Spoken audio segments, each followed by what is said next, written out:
problem, as you know, and he's got a big energy problem. And we talk about it. He's a good man. Prime Minister's a good man. You have a chance to speak this week. I haven't spoken this week. Mr. President, have you spoken to President Zelensky, or do you intend to Who? President Zelensky about your plan as you meet with him? I've spoken with their people. We have a plan. It's horrible what's happening. It's a war that should have never happened. It would have never happened if I was president, and it's a shame. And I thought they should have acted quicker. But it's a cold winter, and a lot of the you talk about utilities, but a lot of the big energy-producing plants have been under attack, to put it mildly, to put it nicely. Yeah, we have a way of getting peace, or we think we have a way of getting peace. He's going to have to approve it. Just it's so sad. So many people. You know, last month they lost 25,000 soldiers. This is something we haven't seen anything like this since the Second World War.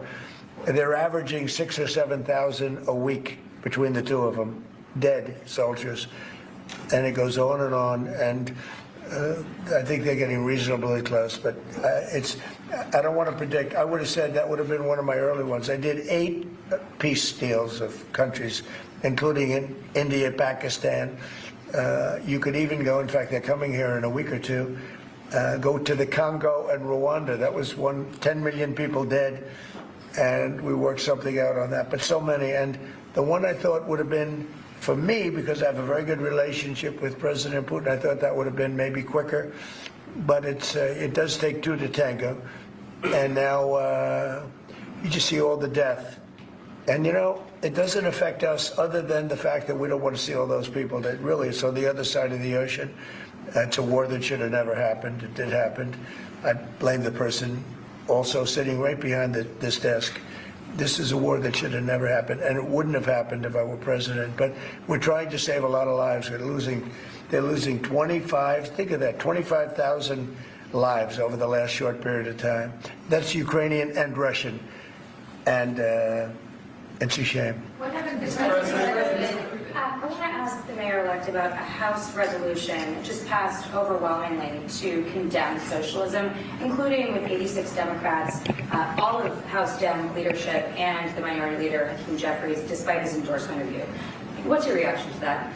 I have to be honest with you, I focused very little on resolutions. Frankly, I've been focusing... Socialism. I understand. I think the focus is on the work at hand. I can tell you I am someone who is a democratic socialist. I've been very open about that. And I know there might be differences about ideology, but the place of agreement is the work that needs to be done to make New York City affordable. That's what I look forward to. And I want to clarify that your answer to Stephen Nelson, he asked about your comment calling the president a fascist, and your answer was, both President Trump and I have been clear about our positions and our views. Are you affirming that you think President Trump is a fascist? I've spoken about... That's okay. You can just say yes. Okay. All right. Okay. It's easier. It's easier than explaining it. I don't mind. And Mr. President, I wanted to ask you also about this Ukraine plan. Yeah. President Zelensky said today that his country would risk either giving up a partner or giving up its dignity. There's been criticism that this deal... You mean he doesn't like it? It's unclear. He was sort of... Well, he'll have to like it, and if he doesn't like it, then, you know, they should just keep fighting, I guess, you know. The suggestion that you made, though, was that if he doesn't accept it, that the U.S. would pull back its support for Ukraine. Well, at some point he's going to have to accept something. You know, he hasn't accepted. You remember right in the Oval Office not so long ago, I said, you don't have the cards. Don't forget, I inherited this war. I would have never, this war never would have happened. I inherited this war. And I thought he should have made a deal a year ago, 2 years ago. The ultimate deal would have been if it never started. That would have been the good deal. That could have been done too if you had the right president, but you didn't have the right president. Mr. President, cost of living is something that you and Mr. Mamdani seem to agree on. Right. Democrats have run New York City for a long time, Mr. Mamdani.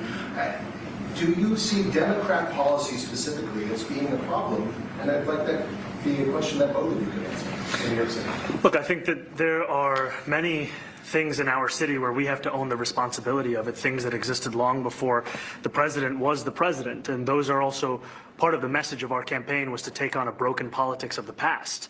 And I ran against a number of candidates who represented different versions of that past. And what we found time and again is that working people were left behind in the politics of our city. And what we're looking to do is put those people right back at the heart of our politics, so that we don't have a situation where we're in the wealthiest city in the history of the world, and yet 1 in 5 can't even afford $2.90 for a Metro card. Mr. President. You know, we had some interesting conversation, and some of his ideas really are the same ideas that I have. But a big thing on cost, you know, the new word is affordability.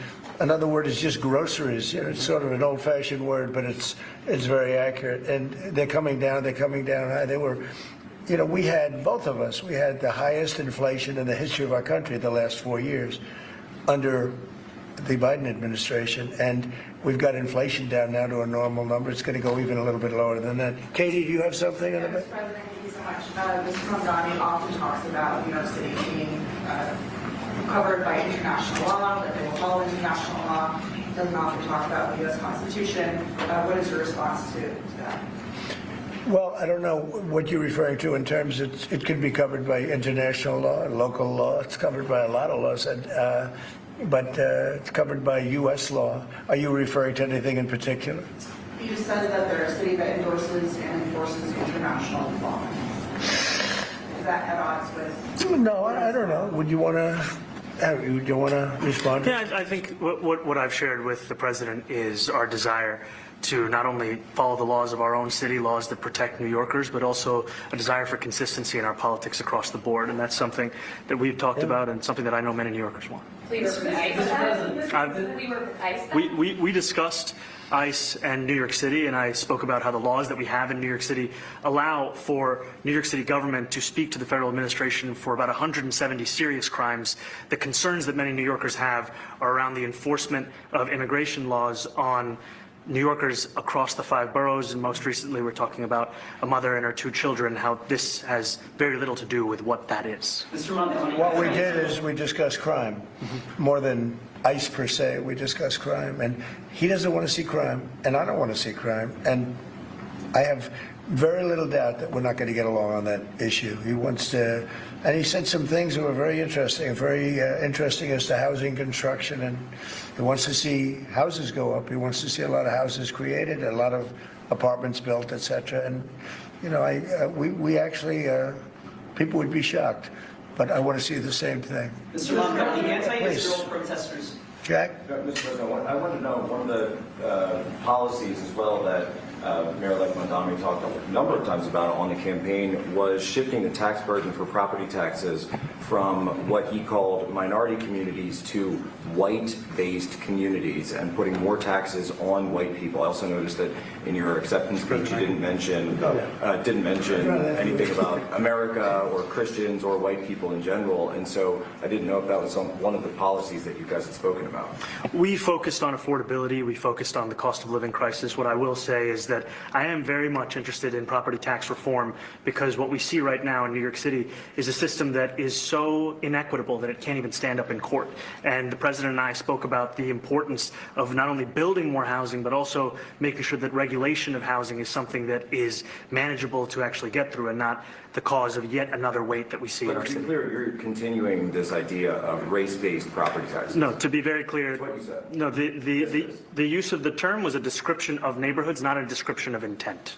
So you intend to tax the whiter neighborhoods more? No, we intend to create a fair property tax system, because we want a New York City that is not only fair and equitable, but also one that every New Yorker can afford. Mr. Mamdani, anti-Israel protesters just targeted city council.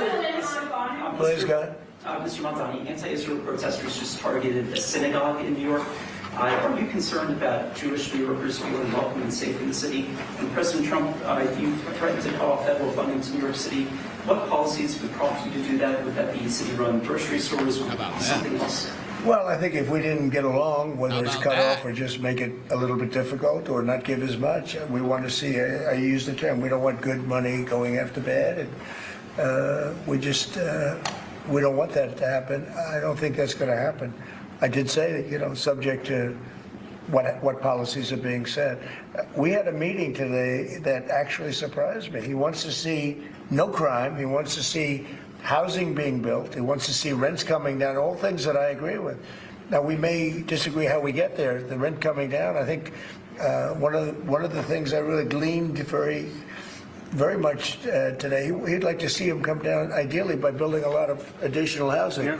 That's the ultimate way. He agrees with that, and so do I. But if I read the newspapers and the stories, I don't hear that. But I heard him say it today, and I think that's a very positive step. No, I don't expect. I expect to be helping him, not hurting him. A big help, because I want New York City to be great. Look, I love New York City. It's where I come from. I spent a lot of years there. Now I'm right here. We took a big setback with the mayor that we had, Dame de Blasio. I thought it was a tremendous setback for the city. I think this mayor can do some things that are going to be really great. Mr. President, Okay, how about you? Go ahead, please. You're a billionaire. You have a different address nowadays than you used to, but you used to call New York City home. Would you feel comfortable living in New York City under a Mamdani administration? Yeah, I would. I really would. Especially after the meeting. Absolutely. What makes you comfortable? We agree on a lot more than I would have thought. I think I want him to do a great job, and we'll help him do a great job. You know, he may have different views, but in many ways, you know, we were discussing when Bernie Sanders was out of the race, I picked up a lot of his votes, and people had no idea, because he was strong on not getting ripped off in trade and lots of the things that I've practiced and been very successful on. Tariffs, a lot of things. Bernie Sanders and I agreed on much more than people thought. And when he was put out of the race, I think quite unfairly, if you want to know the truth, many of the Bernie Sanders voters voted for me. And I felt very comfortable, frankly, in seeing that and saying that. And, you know, it just turned out to be a statistical truth. But no, I feel very comfortable. I would feel very, very comfortable being in New York, and I think much more so after the meeting. Yes, please. Thank you, Mr. President. I have a question for you, but a very quick one for the mayor. Why did you fly here? Aren't trains greener? I will use every form of transit, and I want to make sure that they're all affordable in New York City, and that's why making buses fast and free is a centerpiece of our campaign. Did you? There is a bus that goes. Well, but I know, but if he flew, that's a lot quicker too. You know, I mean, he's working very hard. For him to be, that's a very long drive. I'll stick up for you. You know, the plane takes you 30 minutes and driving takes you a And long Mr. time. President, I was wondering if you could clear up some confusion around a Washington Post report. There's this explosive report that the Coast Guard is no longer going to characterize swastikas and nooses as hate symbols. DHS called that a lie and fake news. Can you clear up? I don't know anything about it. When was this written? I think yesterday. Well, All right, look, the Coast Guard's an Jackie incredible Heinrich, group of she's people. I very know high them on very herself. well. She really likes Just herself. ordered a lot of new Coast Guard cutters. Beautiful, the most magnificent ship. They look like yachts with lots of We're going guns to carry on. this live until it concludes. So I The don't know, I report haven't is seen live any here on report this like Friday, that, November but certainly we 21st, want them to remain I'm a curious great to see force, how and this they are. goes. And you did the piece in all the 9 months around the world. I would like to ask Mr. Mamdani, you accused the U.S. government of committing genocide in Gaza while President Trump was working on peace. Why that? I've spoken about the Israeli government committing genocide, and I've spoken about our government funding it. And I shared with the president in our meeting about the concern that many New Yorkers have of wanting their tax dollars to go towards the benefit of New Yorkers and their ability to afford basic dignity. And what we see right now is we're in the 9th consecutive year of more than 100,000 school children being homeless in our city. And there's a desperate need not only for the following of human rights, but also the following through on the promises we've made New Yorkers. And I appreciated the meeting we had and the work that we can do. Do you agree that President Trump did do a peace and work hard to make the peace? Because he worked hard to do the peace in the Middle East and everywhere. But do you agree with that? I appreciate all efforts towards peace, and I shared with President Trump that when I spoke to Trump voters on Hillside Avenue, including one of whom was a pharmacist that spoke about how President Trump's father actually went to that pharmacy not too far from Jamaica Estates, that people were tired of seeing our tax dollars fund endless wars. And I also believe that we have to follow through on the international human rights, and I know that still today those are being violated, and that continues to be work that has to be done no matter where we're speaking of. Mr. President, thank you, Mr. President. Do you view the mayor-elect as the true leader of the Democrat Party? And do you think Leader Schumer's and Leader Jeffries, have to follow his lead? Well, look, hope they have great leaders. This is a man that right now I think is focused in New York City. I really think he has a chance to do a great job. We're going to help him, but I really think he has a chance to do a great job. But I'll let you answer that. You consider yourself the leader of the Democrats. I think it's more appropriate for him. I consider myself the next mayor of New York City, and I keep my horizons firmly on New York City, and I appreciate the meeting with the president, which focused again on the 5 boroughs and whether New Yorkers could afford to live there. By the way, being the mayor of New York City is a big deal. Absolutely. I always said, one of the things I would have loved to be someday is the mayor of New York City. Being the mayor of New York, and especially now, because I think you're at really a turning point, one way or the other. It can go great, or it can go in a different direction. And I think you really have a chance to make it great.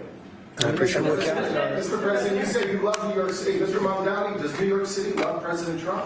New York City loves a future that is affordable, and I can tell you that there were more New Yorkers who voted for President Trump in the most recent presidential election because of that focus on cost of living, and I'm looking forward to working together to deliver on that affordability agenda. I got a lot of votes.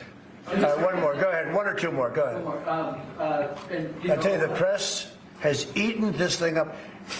I've had a lot of meetings with the heads of major countries. Nobody cared. This meeting, that you people have gone crazy. Outside you have hundreds of people waiting. This is just a small little group.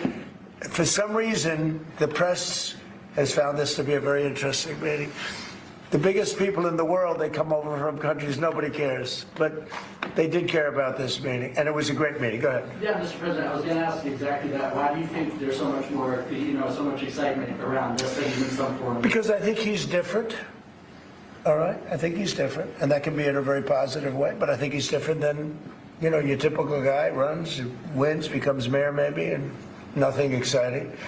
Because he has a chance to really do something great for New York. New York is at a very critical point, and he does need the help of the federal government to really succeed, and we're going to be helping him. But he's different than, your average candidate. Hey, he came out of nowhere. I said he has a great campaign manager standing over there. He came out of nowhere. What'd you start off at 1 or 2? And then I watched. I said, who is this guy? He was at 1, then he was at 3, then he was at 5, then he was at 9. Then he went up to 17. I said, let's get a little bit interesting, right? And then all of a sudden he wins a primary that nobody expected he was going to win. It's a great tribute. I mean, it's an amazing thing that he did. And I'll just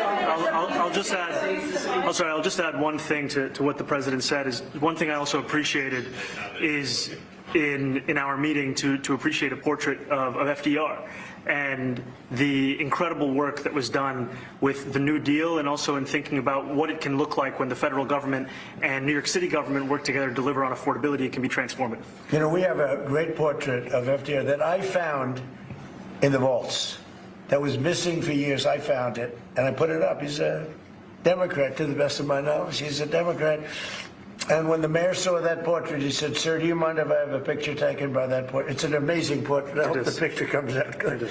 But it's an amazing portrait in the cabinet room. So he's a big fan of the New Deal, I guess, and of FDR. Yes, ma'am. Thank you, Mr. President. You said that you both spoke about crime. Yeah. There are many police officers set to come off the rolls at the end of this year in New York City.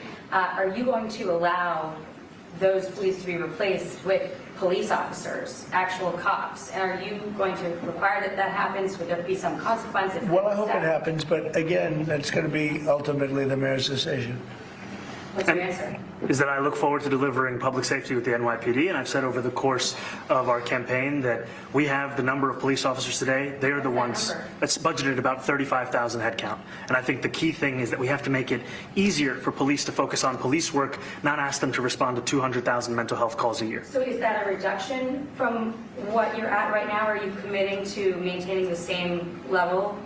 I've committed over the course of the campaign to maintain the 35,000. That's the head count that we had through the campaign. And not replace them with caseworkers, social work? No, I've said that's the head count that we want. What we need to do is make sure they can focus on serious crime. And he just retained a great police commissioner, I believe, right? Yes, we did, Commissioner Fish. If the newspapers are correct. That one they're correct about. He retained, I think, somebody that is she's a good friend of some of the people in my family, of Ivanka, and they say she's really good, really competent, and he just retained her, so that's a good sign. Are there still topics that you see the two disagreeing on in the future? And do you think you'll have more meetings like this? There will probably come to a conclusion, and ultimately he'll convince me or I'll convince him. It's for the good of New York. Ultimately, it's for the good of New York. I don't care about affiliations or parties or anything else. I want to see if this city could be unbelievable, if he could be a spectacular success, I'd be very happy. Do you think you guys will meet more in the future too? Excuse me? Do you think you'll meet again in the future, throughout the initial? I think we will. Yeah. I think we will. I hope we do. I enjoyed the meeting. We had a great meeting. Please. Mr. President, Republican Elise Stefanik has campaigned multiple times by calling Zohran Mamdani a jihadist. Do you think you're standing next to a jihadist right now in the Oval Office? No, I don't, but she's out there campaigning, and you say things sometimes in a campaign. Isn't that sort of She's a very capable person, but you really have to ask her about that. But no, I don't particularly. I think I met with a man who's a very rational person. I met with a man who really wants to see New York be great again, and I can say again, because New York was great.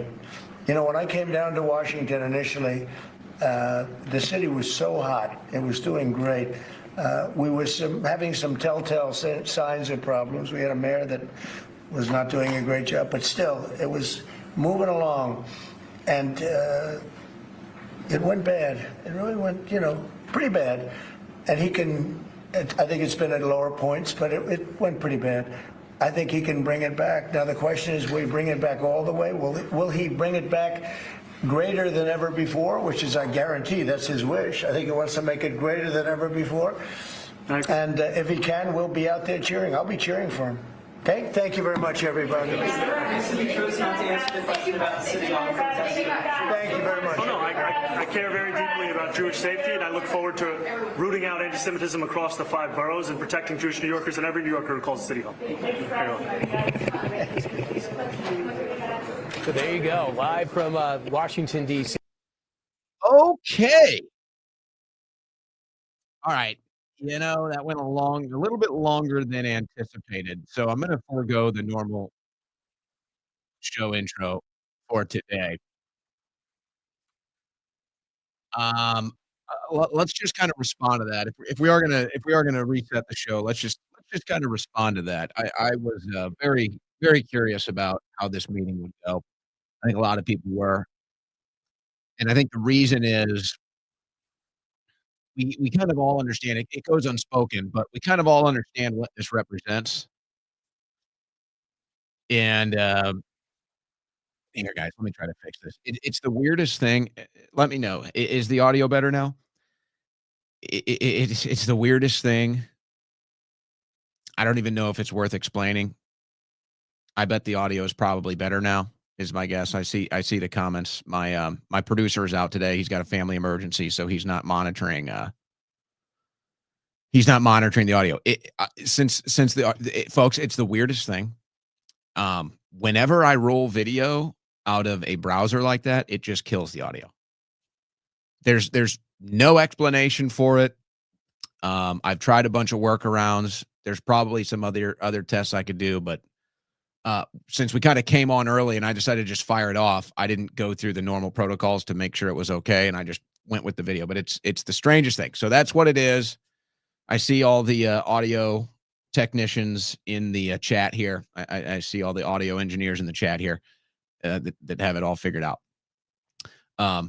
There's no, I cannot, even when I take it down, if the web browser is open, it still distorts my audio. It doesn't have to be playing audio. It doesn't have to be in the actual studio. So if any of you audio technicians and engineers in the chat, the experts there, if you want to try to explain that one to me, please do. All right. Distractions. No, I don't normally look at the chat, but I am today because my producer's out dealing with a family emergency. So he's normally running the sound checks and the quality checks here, but he's out today. We're hoping his mom quick recovery. So listen, I think the reason, it's kind of unspoken, but Trump even said it. He said there's more interest in this meeting today than there is by business leaders and everything else. And it's funny because if people understood, those meetings with the big business dealers, you want to know what moves the stock market? Who's at the White House? But we'll put that aside for now. I think everybody kind of understands the unspoken reason why this meeting was so hyped up and why people were so curious about it. Because what you see is, I think, if we're putting it into categories, you have the old boomer political class represented by Trump, and then you have the young millennial anti-establishment political class represented by Mamdani. And yes, it's the right, right Trump, left Mamdani, but that's not what this was. That's kind of the surface level. That's kind of the untrained eye, inexperienced palate take that this is, the left and the right. That's not why today got all of the attention. It's much bigger than that. This is the last gasp of boomer politics, Donald Trump, and then Mamdani is now breaking through the door for the future of anti-establishment millennial politics. That's what this was. That's why it got so much attention. It's not about communist versus capitalist, not about, it's a Muslim, it's a communist, a Democrat, Republican, left, right. No, that's not it. That happens every damn day. That's like your average cheeseburger. No. This was one generation of politics in their last ride, and the new generation standing there. Trump saying, "You're next. Here you go, buddy." And you know what? Maybe we get along. Maybe there's things we see that we both agree on. Now, I will say this. It'll be interesting to see how the media responds to this. I think that how the media responds to this will be very telling. I think it's pretty predictable at this point who's going to respond how. I'm not even sure if it's worth wading into that just so I can, feather my cap. So I think it's pretty predictable who's going to respond to this and how they're going to respond to this. Personally, I thought it was a good meeting. I like it when you can come together, even if you can't agree. But if you can come together and shake somebody's hand and say, hey, you know what? Not everybody here is bad. I also think that what's interesting is that Mamdani is apparently the one that reached out to Trump. Now, why is this significant? We kind of talked yesterday about the isolation aspect of Trump, the isolation aspect of Vance, and Susie Wiles kind of gatekeeping and controlling the whole thing in there. And we were tying that into some other stories. Like, why did President Trump decide to go ape over that Democrat video this week instead of a dozen other things that he probably should have been going ape over? So we kind of explained that dynamic of isolationism, gatekeeping, chaos. And then it really just is all about who's going to get what to Trump and when. So just to kind of briefly recap, you may know somebody like this. You may have worked for somebody like this. It's all about timing, meaning you could bring somebody an issue, a story, whatever. You could bring somebody an issue, and depending on what mood they're in, what time of day it is, all that stuff will be the determining factors of how they respond. They can have a completely different response if you give them the exact same thing at a different time of day, different mood, whatever. I'm sure you know somebody like this. Maybe you're like this. And Trump is like this. So why is it significant to me that Mamdani reaches out to Trump and then we have this meeting? Well, it shows that when you have somebody that can actually get through the gatekeeping and cut through the noise and just get directly to President Trump, there's less chaos. There's less confusion. There's less noise. And look at how smoothly it went. Look at how smoothly it went With Trump, look at how smoothly it went with Mamdani. And it was good. It was good for the country. Sheesh. You know, maybe you don't like Mamdani for whatever reason. Fine. Maybe you're triggered today at Mamdani at the White House. Fine. You know what? We needed to lower the temperature a little bit.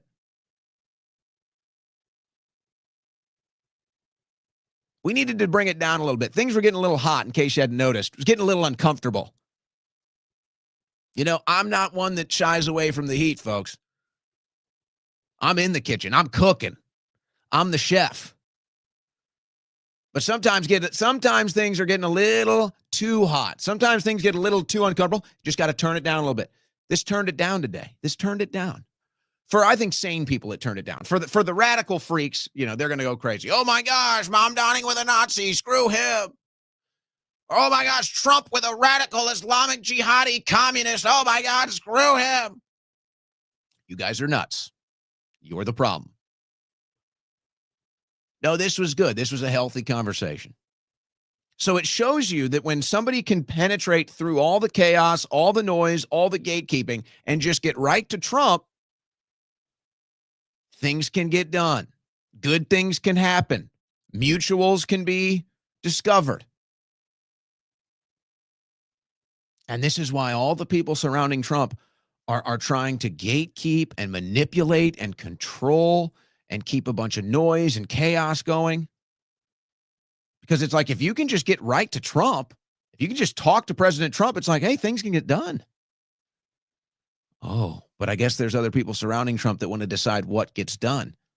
I guess there's other people surrounding Trump. They want to be the ones that decide what gets done.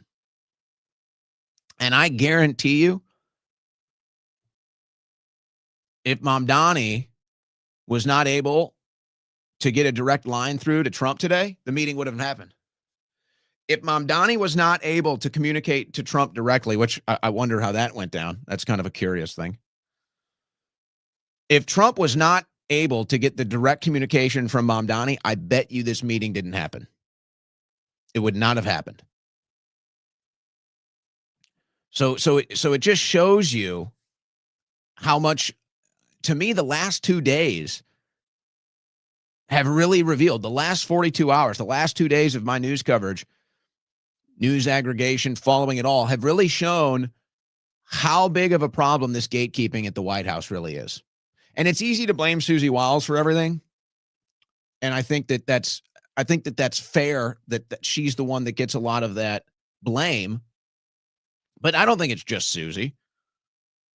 I think there's a lot of factors. I think there's a lot of people with a lot of different agendas in there.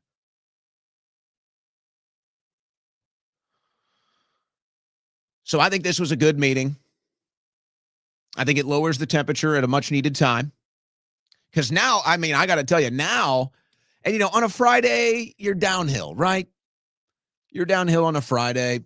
And if you follow my shows over the years, you know, Friday, I usually like to loosen it up a little bit heading into the weekend. And I had some heavy stuff. I got some heavy stuff on the docket today. And part of me is like, do I just put it on hold?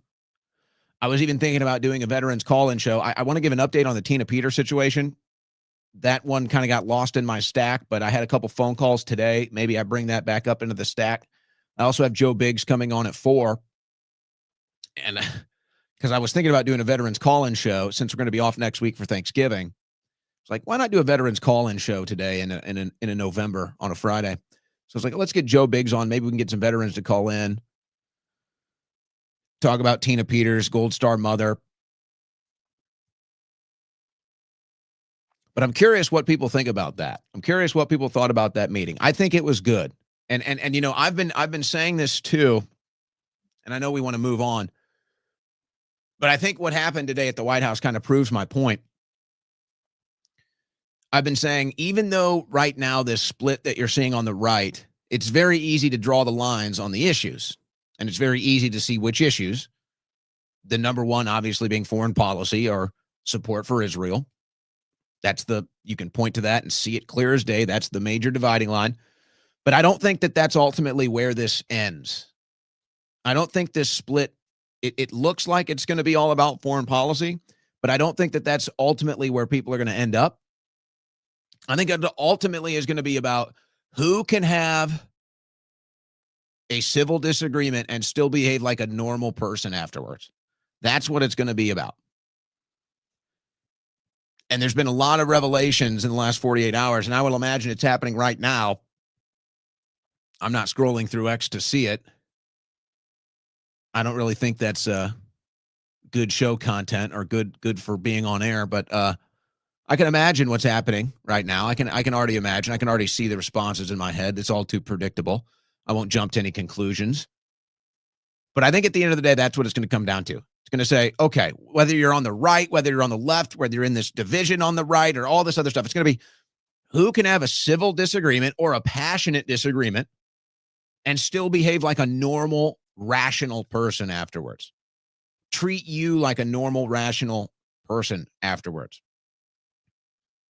That's where ultimately I see this. And we've kind of already gone through this before.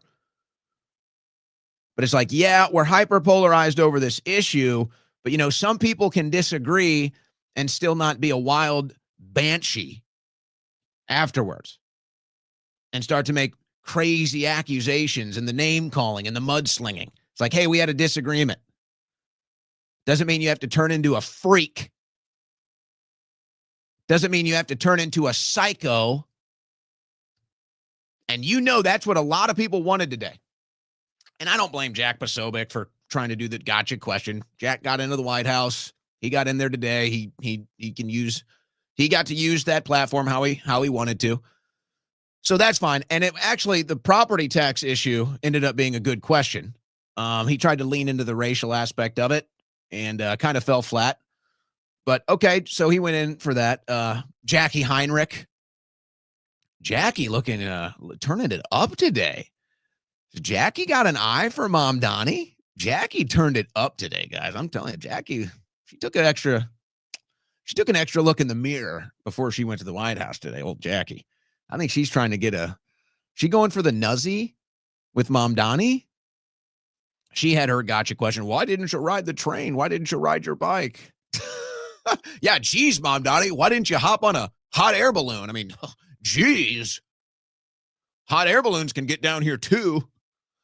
So that was funny. The whole thing I thought was great. Great meeting. Had pretty much everything.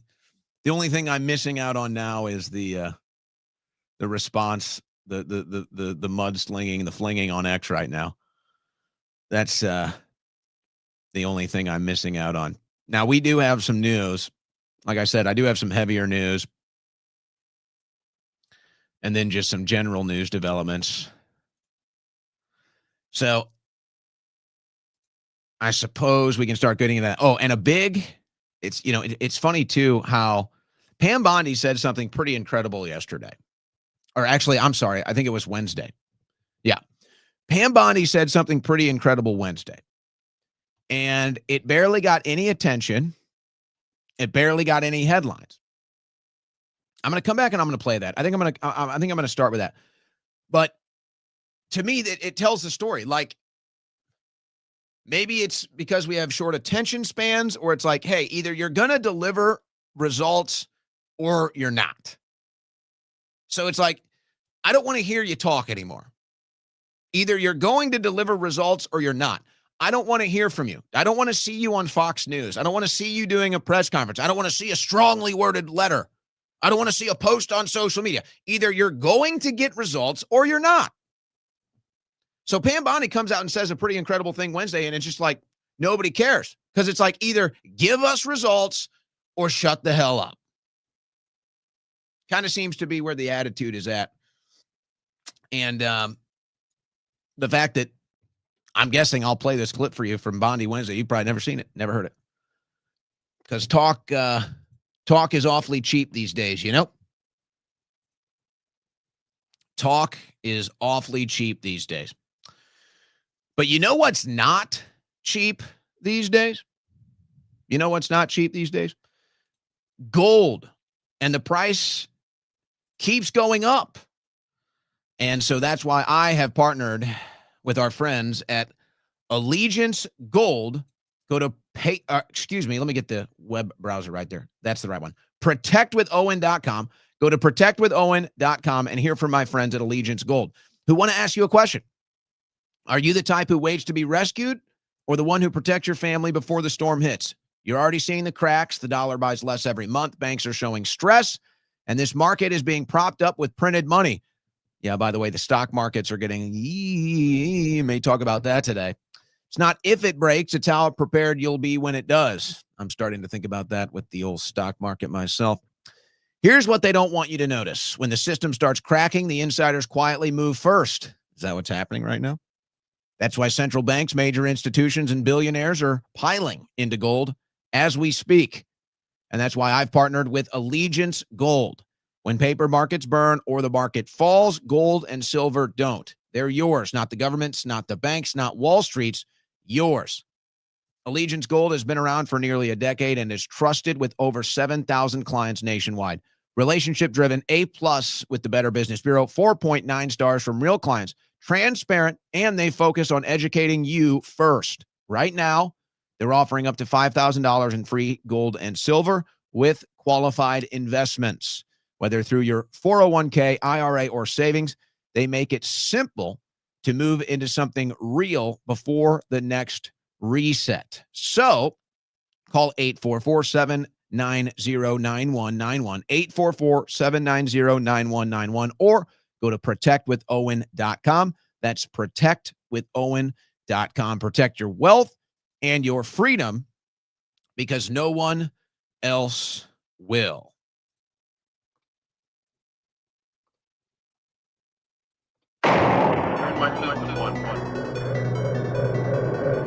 On the cutting edge of news and analysis, the Owen Report with Owen Schroyer.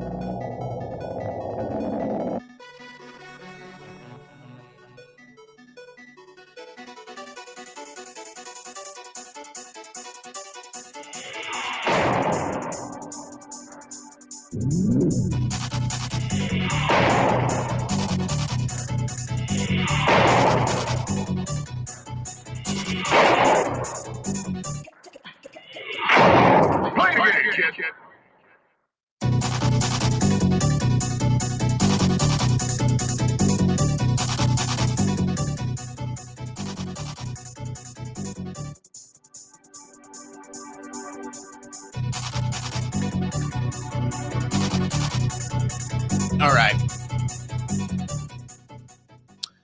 Let's go to Pam Bondi on Wednesday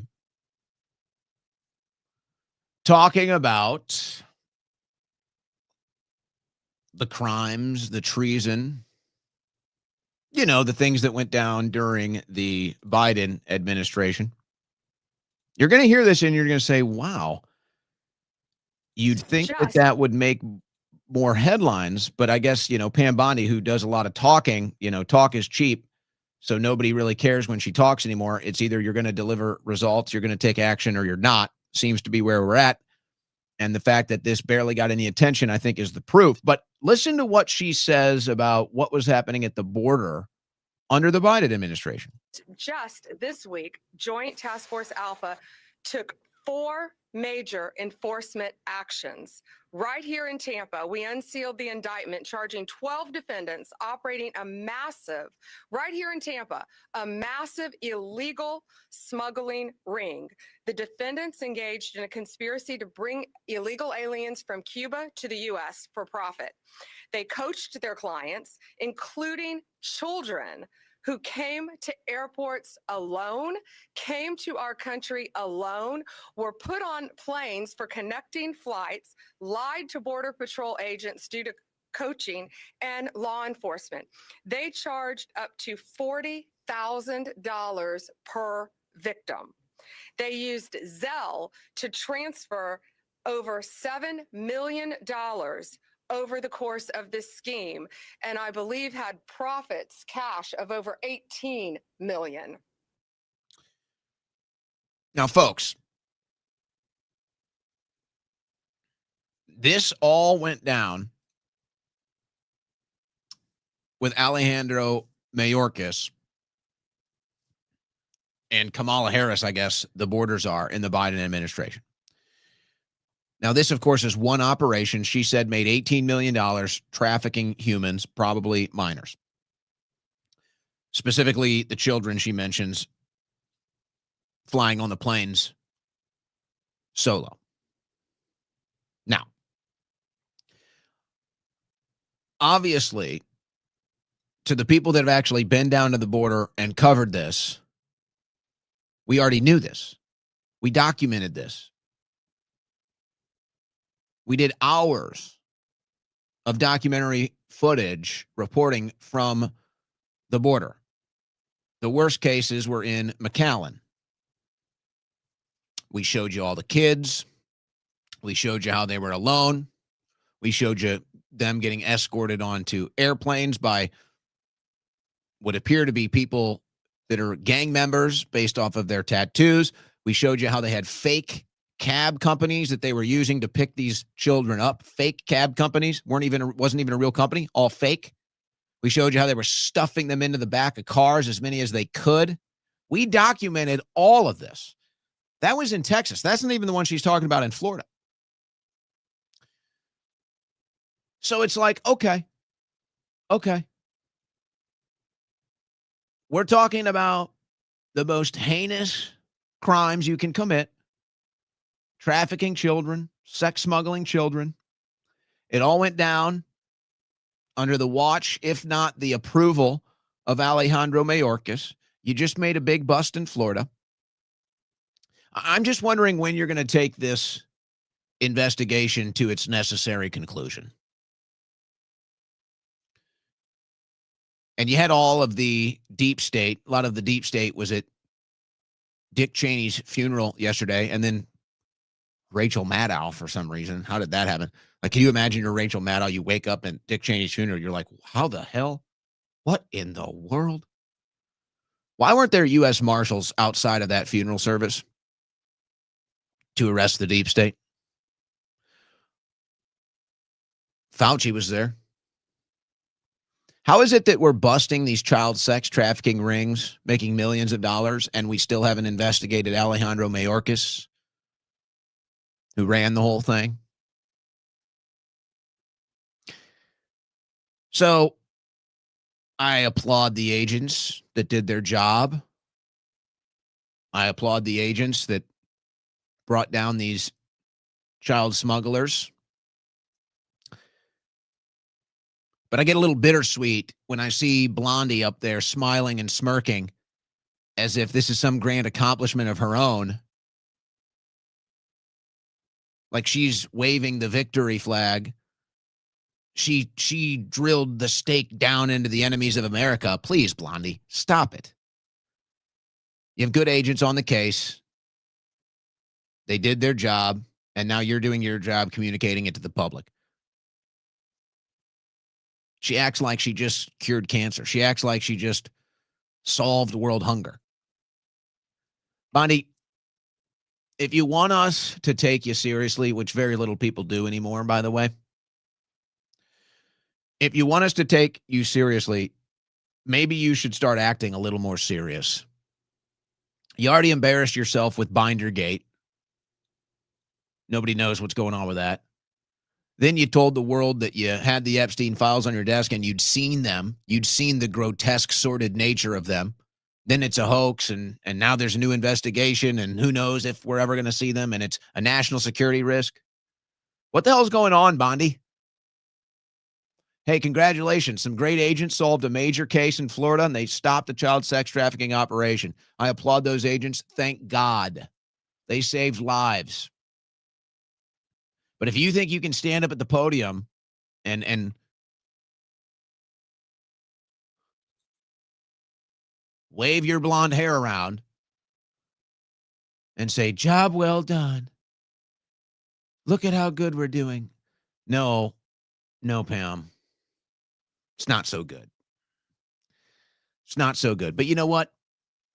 The minute that you call Alejandro Mayorkas in for an investigation, then I'll know you're getting serious about going after the criminals that facilitated the invasion of 15 million people into this country, that resulted in hundreds of people dying. The one case of sex trafficking that you just highlighted, of course, it's not the only one. If you don't go after the people that let this happen, if you don't investigate the people that were responsible for this, then it will only happen again. And corrupt politicians will never fear justice. But don't worry, guys. We got George Santos. We, the Republican Party, the holier-than-thou party, we got George Santos. But we're still a little too scared of the establishment. We still have enough decorum that we're not going to go after Fauci, or we're not going to go after Alejandro Mayorkas. No, we draw the line there. So do we protect the deep state, or do we arrest the deep state? Which one is it going to be?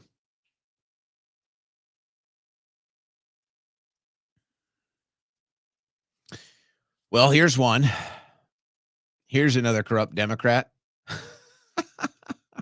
Is anyone surprised? U.S. Congresswoman charged with stealing $5 million in federal disaster funds. She didn't know anything. She didn't know any better. Florida Congresswoman has been charged with stealing $5 million in federal disaster funds. Sheila Cherphillis McCormick is accused of laundering some of the Federal Emergency Management Agency money into her 2021 election campaign. Convenient.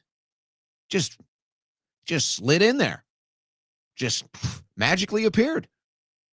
The 46-year-old Democrat is under investigation by the House of Representatives Ethics Committee and could be expelled from the chamber. Attorney General Mamdani called it a particularly selfish, cynical crime. She faces up to 53 years if convicted. She maintains her innocence. Yeah, that doesn't seem like one they get wrong. That seems like one they gotcha. So what do you think the outcome here ends up being? She takes a plea, tries to lower a sentence? Or does she fight this one all the way and risk getting years? All right. We got Joe Biggs coming up in 20 minutes. I've got some other heavy stuff here that I'm like, now I'm 50-50 if I even want to go there. But we may do it anyway because nobody else is talking about it, which is unfortunate. But it's true. It's not getting enough attention, so we may just have to do it.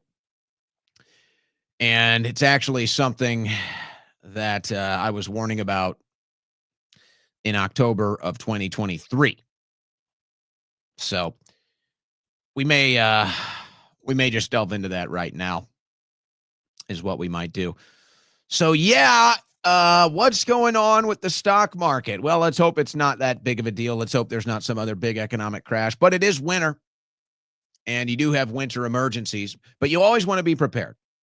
And so I want to encourage you to do your emergency preparedness shopping with my friends at mypatriotsupply.com. Go to mypatriotsupply.com/Owen, and you can take advantage of this Black Friday special because millions of Americans have started buying preparedness supplies, but not everybody has checked that off of their list, especially emergency food, which is a big mistake. So if you don't have that checked off your list, take advantage of the Black Friday special happening right now at mypatriotsupply.com/Owen. Here's why.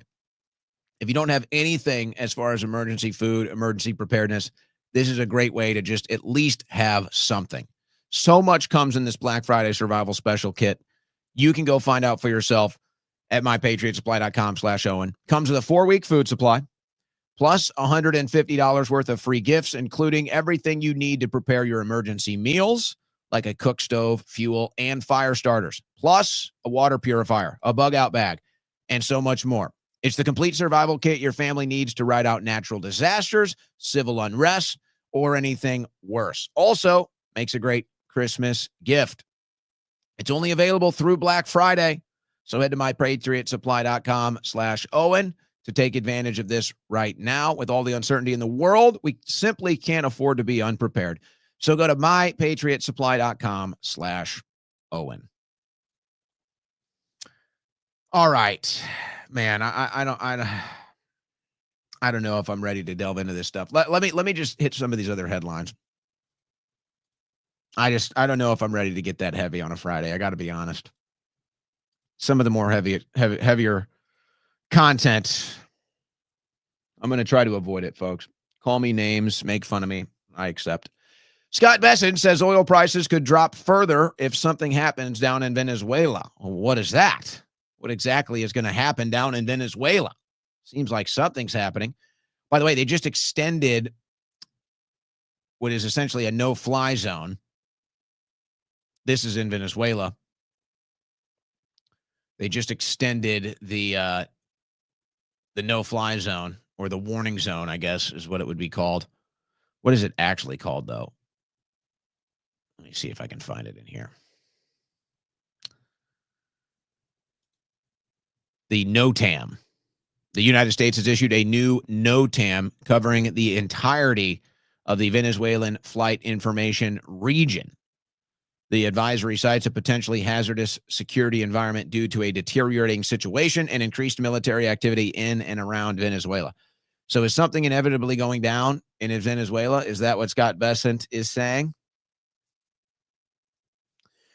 Democrats are probably going to get louder on this issue. And I think it might be a winning issue for them too, folks. I got to be honest. Moulton speaks out against military boat strikes and Trump for targeting Israel. Representative Seth Moulton, by the way, this is the guy who returned all the AIPAC money and will likely be making that a large part of his campaign. Representative Seth Moulton, a Democrat from Massachusetts, is holding a press conference Friday morning to unveil legislation that would block the Trump administration from continuing to fund military strikes in the Caribbean without congressional approval. This will be interesting. Moulton was one of a handful of Democrats to air frustration over the Pentagon's attacks on alleged drug boats and the pressure campaign against Venezuela after they were briefed on the operations last month. You know, it's funny. It's funny what's going on here. And I think that we'll see if this has support in the House. Most Americans are probably more neutral on this issue than anything else, but I don't think there's a big approval. I don't think there's some zealous support for these strikes. Most people are probably like, oh, yeah, it probably is a good thing, or, oh, yeah, whatever, it's fine. I do think there are people that are extremely upset about it. I do think there are people that are very, very negative on it. So I don't think it plays well with the public per se. I don't know how much it matters at the end of the day. We'll see what happens with this in the House. But, you know, I got to say what's so strange about this and the administration is, I mean, it's like the laziest. It's kind of like the laziest propaganda effort we've ever seen, right? It's like, oh, yeah, this is about stopping drug dealers from coming in. Like, yeah, sure it is. Mm-hmm. They're kind of just like, yeah, we're going to half-ass this one, guys. We're going to half-ass this one. What is it really about? Is it really about oil? Is it really about other geopolitical situations going down right now? That's my estimation, that this is really about oil and just the larger geopolitical issues unfolding right now.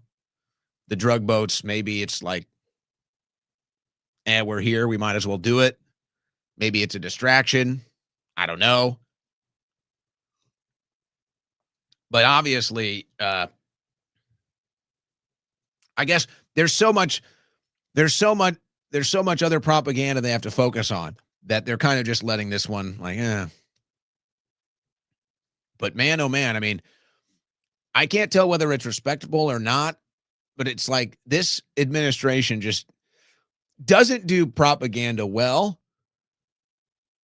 Again, it's like, well, maybe that's a good thing. They're not that type of people to do propaganda. But it's like they expect that they're getting the result of high-level propaganda and it's not working. So it's like, geez, why don't people love the boat strikes? The propaganda isn't working. It's like, oh, why Why don't people support Israel?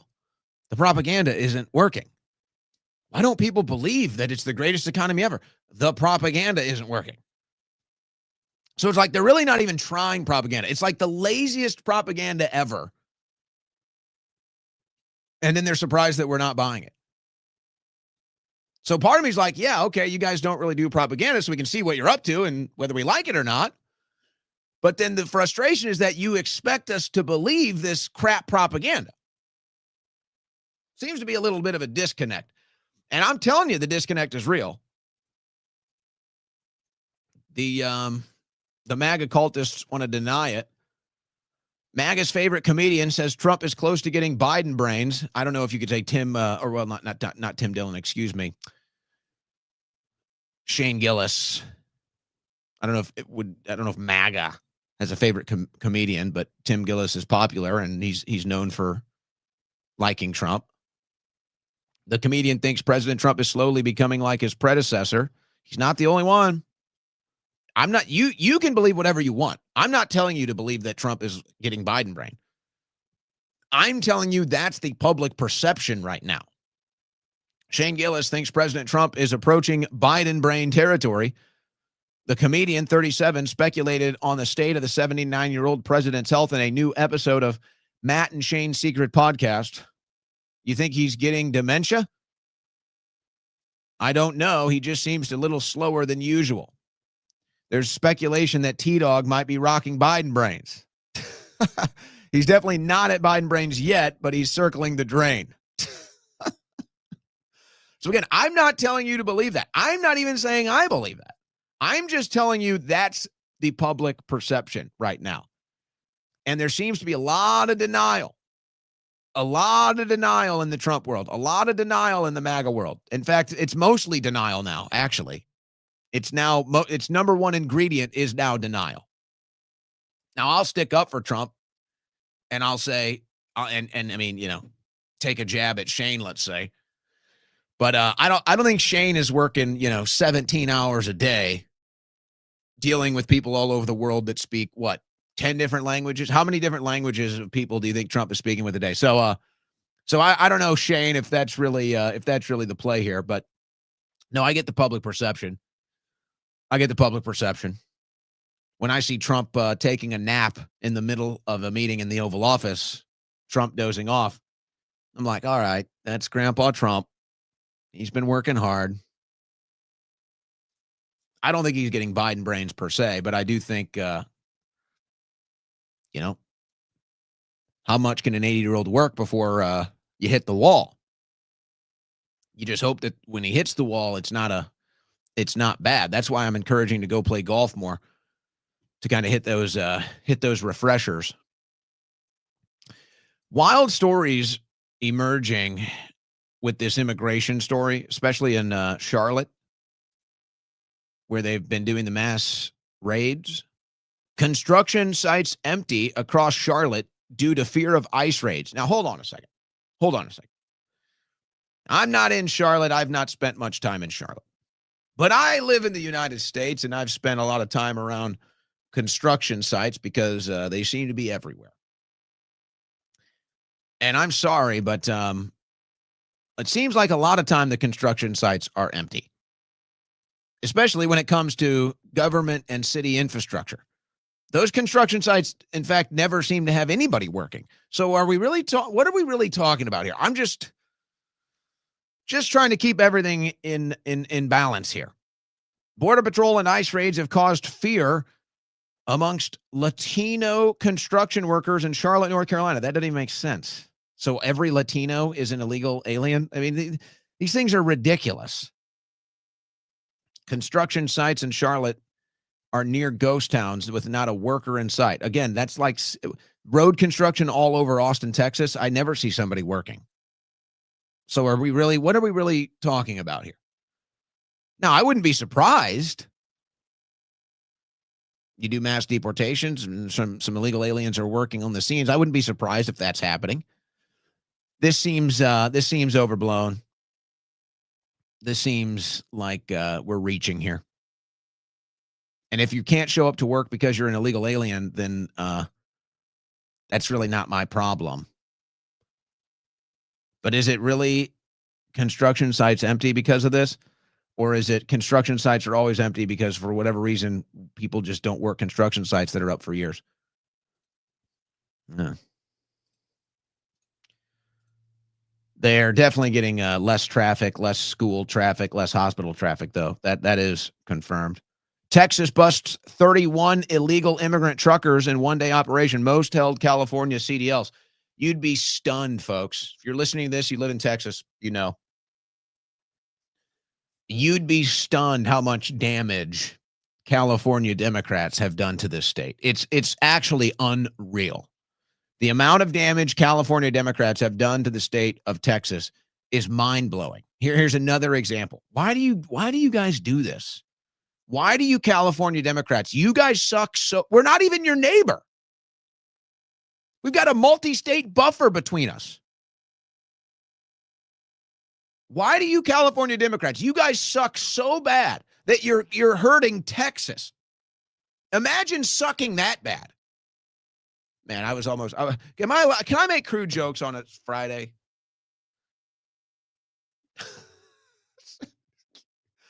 I mean, the Democrats in California, they suck. They suck so bad that, you know, your friends are wondering what's going on. What the hell? We don't want it.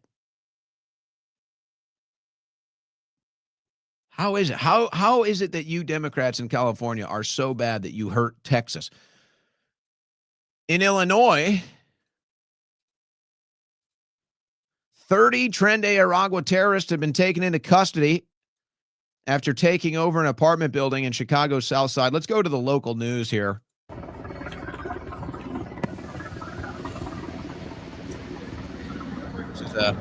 This is your local Milwaukee Brewers fan getting arrested. I'm just a Brewers fan, man. I don't know no Tren de Aragua. I just like baseball. These are young kids. These kids can't be any older than what, like 20? Yeah, this is who was pouring in the border during the Biden administration. When does Mayorkas get arrested? Just asking for virtually every American that cares. Representative Chip Roy from Texas, District 21, right here in Austin. I guess you'd say just outside of Austin. Representative Chip Roy introduces legislation to freeze all immigration. Freeze all. Introduced the Pausing All Admissions Until Security Insured Act today, the PAUSE Act.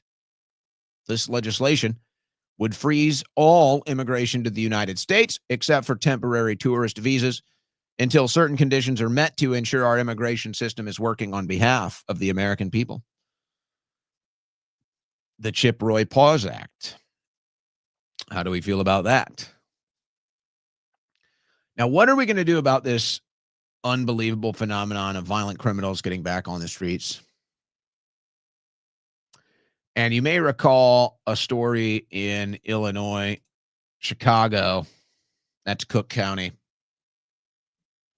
where a man burned a woman alive on the subway. So more is coming out about this individual who set a woman on fire on the subway, screaming, "Burn alive." He had 72 prior arrests. 72. He had been prosecuted 13 times. And if you're wondering what that differential between 72 arrests and 13 prosecutions, sometimes you rack up so many arrests in a short period of time, you can't even prosecute it all. So they put it all into one book, into one docket. I wouldn't know anything about that. 72 times. It's like if we were going to discuss a number of arrests and say, all right, if you've been arrested that many times, we got a serious problem here. And so maybe we should think about more serious punishment. I'm not saying anything inhumane.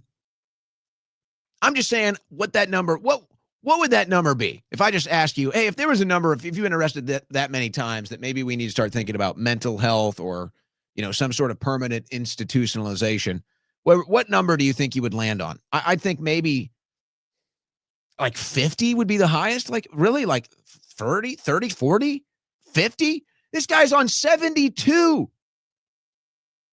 72 arrests.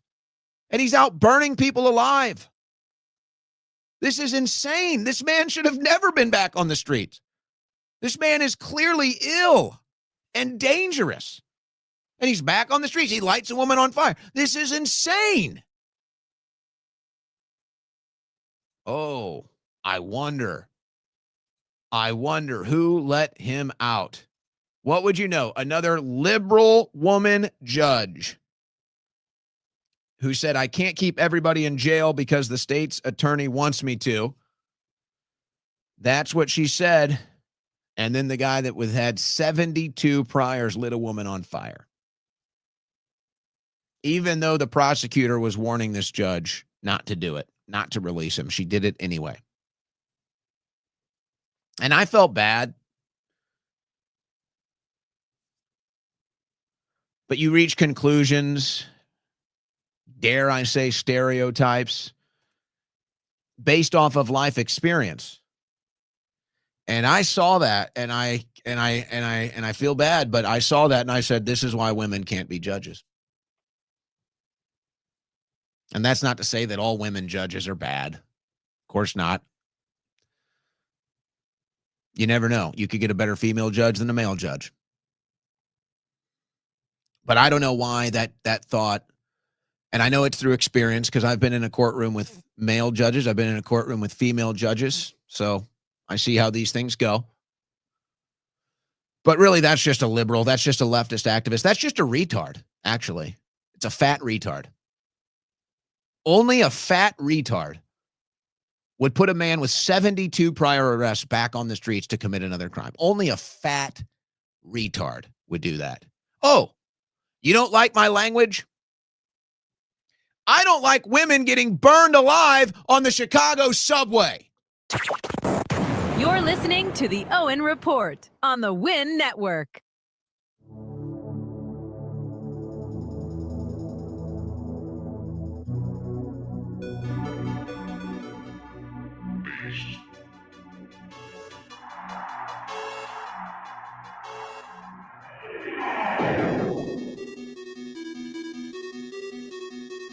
No one can stop this.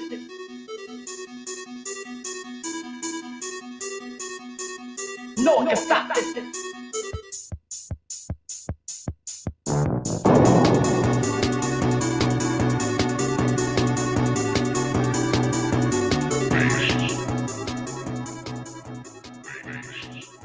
No one can stop this.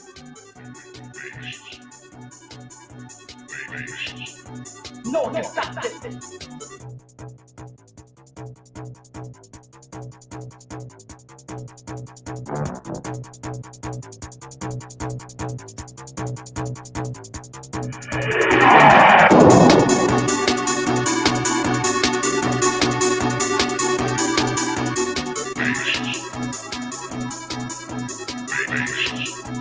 No one can stop this.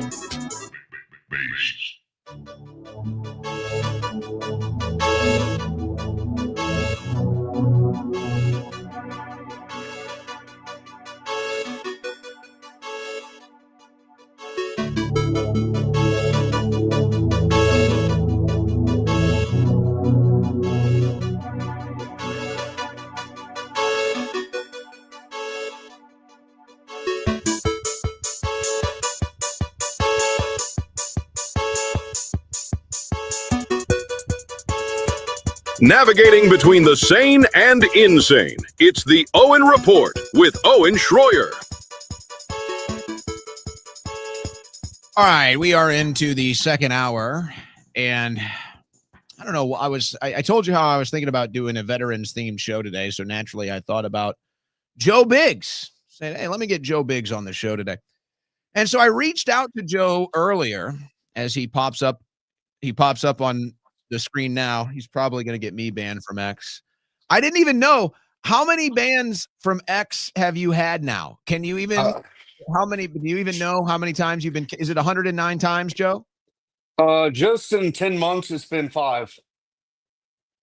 What's the recent violation? Is it for that exact shirt that you have on?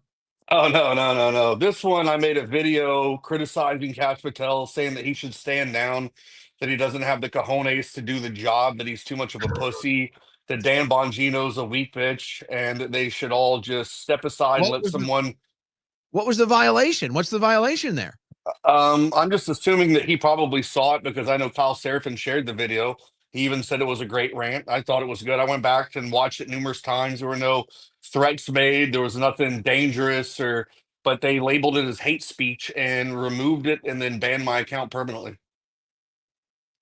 Permanently, so it's over for you. You're cooked. Yeah, I mean, but I've already got another one getting made right now, so it's all good. I'll be back here. No, you don't. Don't say that. You have to remain anonymous. That's the problem, but it's no fun that way. Yeah. What are you going to do? Are you going to come back with like Bobby Valentine and the rubber nose and the mustache? Yeah, I'm going to come back as Jew Bigglestein. Would you like my hat? I got a hat. Yeah. Yeah, I think it's a trip, man.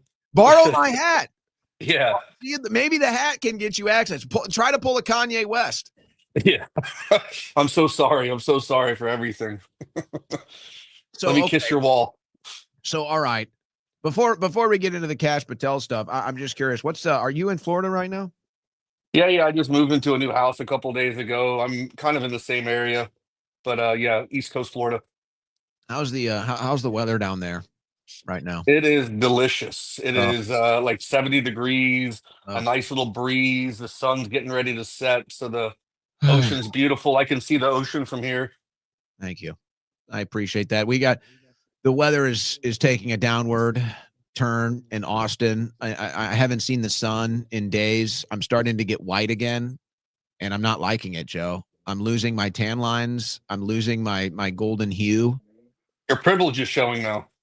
Yeah, well, it's not good. It's not good here. And I have this problem. Do you have the problem too? I guess maybe not so much in Florida. I have this weird problem. You lived in Austin, so you know what it's like here. We get 100 straight days of 100 degrees and the sun. It's 100 straight days. You get it. There's no rain, no cloud, nothing. Hotter than Hades for 100 straight days. And then when it ends, it's like it never happened. It's like I'm sitting here. I just went through it. And then it's like I'm sitting here like, where did it go? I thought, where did the summer go? Why does it fly by, Joe? I don't know, man. Fucking rotating and all that stuff, you know. This is why you moved to Florida, so you didn't have to deal with the Austin weak winters anymore. Well, I mean, you know, the winter here is you might get 2 or 3 days around 50. I mean, the thickest sweater that you're gonna wear around here is like a very thin, like workout hoodie. You know, other than that, man, it's nice. We get little rain in March, May. Yeah, well, you get the afternoon showers, and you get the afternoon showers on the East Coast. So right now we haven't had rain in, I don't know, probably 3 weeks, and we probably won't have any more until after wintertime. So, Joe, I've been talking to a lot of January Sixers lately, and not everybody has as large a platform as I have, and it maybe at one point you did until they banned you from X. But you know, even Joe Biggs has some weight behind his voice. When I start to talk about some of these issues with the new administration, I always get people in the January 6th community that reach out and they say, thank you. I'm glad somebody is saying this. I'm glad somebody is calling out all the cuckery on the right now. There's this latest issue with Jake Lang. I don't know if you want to weigh into that. But you're a member of the January 6th community. Do you agree with the kind of the consensus that I've reached that for the most part, January 6ers kind of feel, I don't know if I want to say abandoned, but they're just, you know, a little let down right now? Well, I mean, I would definitely say that I've been abandoned. I mean, I've been one of his most staunchest. You might be the worst case. You might. Well, there's one that's still in jail. Yeah, you know, we've already proven that this was a setup. We've shown that through, you know, so much stuff, footage. We've seen it with the J6 pipe bomber thing. This was all a giant setup, you know, and the fact that You know, it's weird. If you're loyal to President Trump, he is not loyal back to you. He will shit on you. He will degrade you, call you out. You know, look at Marjorie Taylor Greene, look at Thomas Massey. These people have been America first forever, and they're still getting crapped on and being called traitors by this guy. You know, I sat there for 2 years straight in solitary confinement and was, you know, traveled and taken and kidnapped and moved all over the country in box cuffs, thrown on the ground, thrown into a closet for days on end, had dog food thrown at me, while the police would laugh at me and you know, torture me. I've been through hell and back, man. And this president who claims to be loyal to people who are loyal to him hasn't been there for me and a lot of these other guys, and we do feel abandoned, and we are pretty bitter about it because, you know, we put in the time. None of us took the stand and blamed him for it. We all manned up and did the time without ratting anybody out. And that's something that should be respected. And, you know, he should have taken care of us. But instead, he threw us to the wolves. And here we are 10 months home, and we're still battling for some normalcy. We're still denied VA health care. Like, I went to the VA and they called the cops on me and escorted me off the property and said never to come back again. But luckily, the VA secretary, Doug Collins, has personally called me a few months back and says if Trump gives me a pardon, that I can call his personal cell phone, and Doug Collins will restart my benefits back immediately right then and there that day. But we're still waiting on Trump. You know, it's like the only way you can get pardoned by Trump is if you're an Israeli pedophile or a Chinese scammer, an Indian scammer who screw people over with Bitcoin, you know? So it's like, or a rapper. So I could guess I could go around grabbing my junk and, you know, have my pants down around my ankles and, you know, say ridiculous things, and I could get a pardon. Well, let me play the role of defense for Trump at this point. I wonder if this isn't an access issue. I've been kind of focusing on that this week, that there's an access issue. I wonder if somebody could actually get through all the gatekeeping, whether that's Susie Wiles or somebody else. If somebody could actually get through all the gatekeeping and just put your case in front of Trump once, I wonder if he wouldn't correct this issue. I mean, yes. I mean, I believe that he could, but still, though, day one, he had them all right there in front of him and decided to make this decision to just, you know, screw it. So that's what I'm most pissed off about, is that.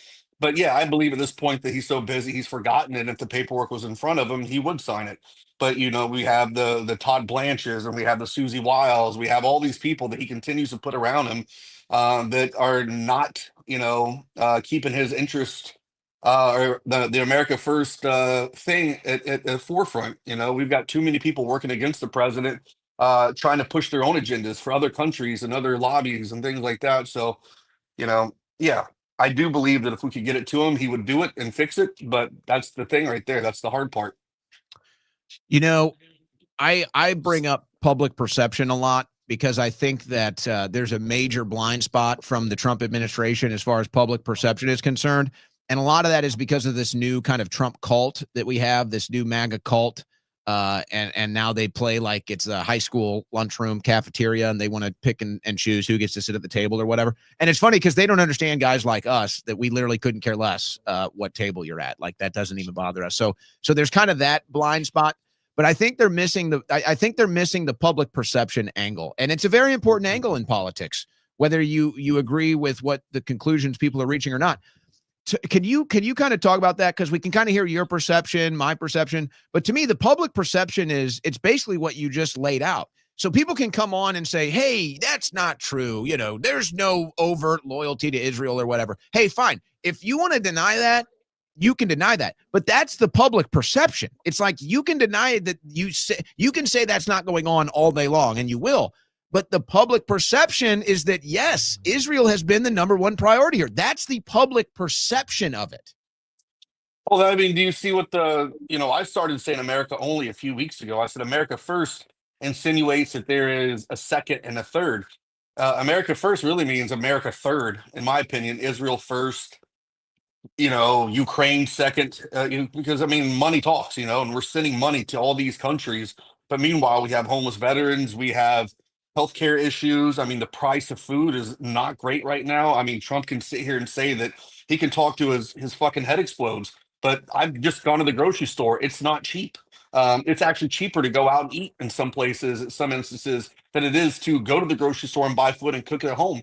You know, so things aren't good, you know, but, you know, that's the perception, though. It's Israel is first and everything. I mean, I've never seen such a push by our U.S. politicians to just gargle this stuff up. I mean, look at Randy Fine, look at Ted Cruz, look at all these people. That's all they talk about is Israel. Mark Levin, Ben Shapiro, all these people. It is annoying. It's all we hear all day, every day. Like, when are we going to have these supposed America First people representing America, talk about America and not Israel? And I mean, it's just like, I think we're sick of it. It's like that meme where you see people being force fed the LGBT crap, except now it's, a fucking, a yarmulke.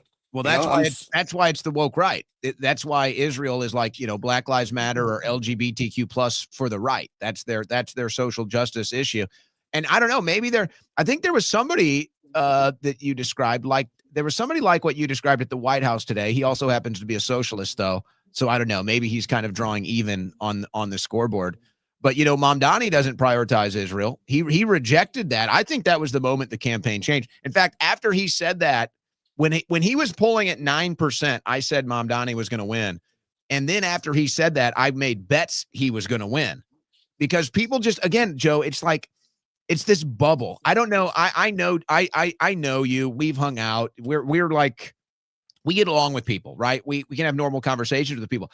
I'm convinced this DC bubble is like so removed from normal conversation, society, whatever you want to. They just don't have a clue what's going on. They don't understand the public perception of issues. They don't understand why their messaging is falling flat. It's like whatever that magic touch that the first Trump administration had with the average American, it seems to be totally gone. It seems that there's a total disconnect now. Well, January 6th changed everything. I mean, it took the top players off the battlefield. It put them in jail. It took media heads and put them in jail. And it took like the Proud Boys and Oath Keepers, and people were out there trying to even things out off the battlefield, so to say. And then what happens when we came back? Now you have people like Ben Shapiro and Mark Levin who are saying that they're the speakers of this. You've got all these new people who say that they represent what MAGA is when we were the first ones there doing it. You, B, Alex, all those guys. We were the first ones on the scene doing that before anyone else was. And so we get put in jail, and then we get out, and now we see like this new face of MAGA, and they're the biggest sellout grifters I've ever seen in my entire life. They'll take money from anybody to push any agenda. They have no soul. They have no integrity. They have no morals.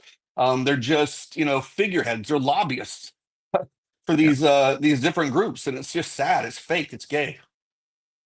It's funny. I never really thought of that dynamic until you presented it that way, but it's true. While the January 6ers were dealing with the lawfare and the political imprisonment, all of these newcomers that weren't around before 2021, all of them moved into MAGA and started. Now they think that they run the show. And I guess, you could say they do, I guess. I mean, they've somehow weaseled their way in, but that's the thing, though. The people that are supposedly our greatest allies run and own all the media and all the social media.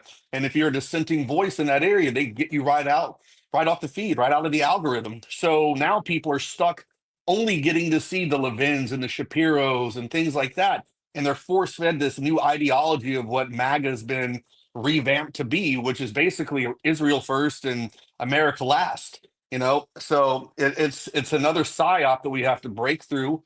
And it can be done, but I feel like we're winning the battle, because if you see how desperate they're getting right now, it shows you that they're losing their foothold. And here's the thing: once all these old boomers die off for natural causes and things like that, and start getting out of Congress and the Senate, you're going to see more people who are anti-Israel, and anybody who's pro-Israel is going to be shunned and not going to win elections and not be looked at as someone that is a top contender. Things are moving. The psyop, the lie has been broken. The veil has been removed, and now people understand that this lie that we've been told, the greatest lie, is not what we've thought it was, but in fact that Israel is our greatest ally, and they're not. We've got Huckabee Sanders meeting with known spies who've sold secrets to Israel against the U.S. We have terrorists on Veterans Day going and visiting the White House, which is the spit in the face of any of us who fought these clowns. So it's like, like they're literally looking at us right now and saying, screw you, we don't respect you, you don't matter, Americans don't matter. What we care about is Ukraine. What we care about is Israel. What we care about is going after, what is it, Venezuela, all these stupid boats. But really, what is that? They're trying to get closer to the oil there. And, it's just ridiculous. It's like, we got George Bush and Bill Clinton rolled up into one with this Trump administration. I was going to ask you, where do you think the vets stand right now? I mean, I talk to vets. I was thinking about opening up the phone lines for vets today.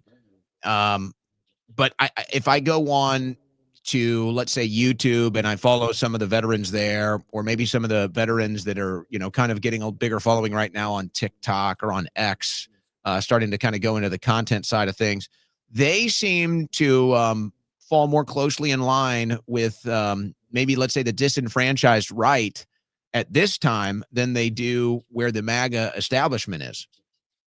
Yeah, I mean, I've got a large veteran community here just where I live. I mean, I hang out with a lot of these guys. They still do airborne jumps and things like that.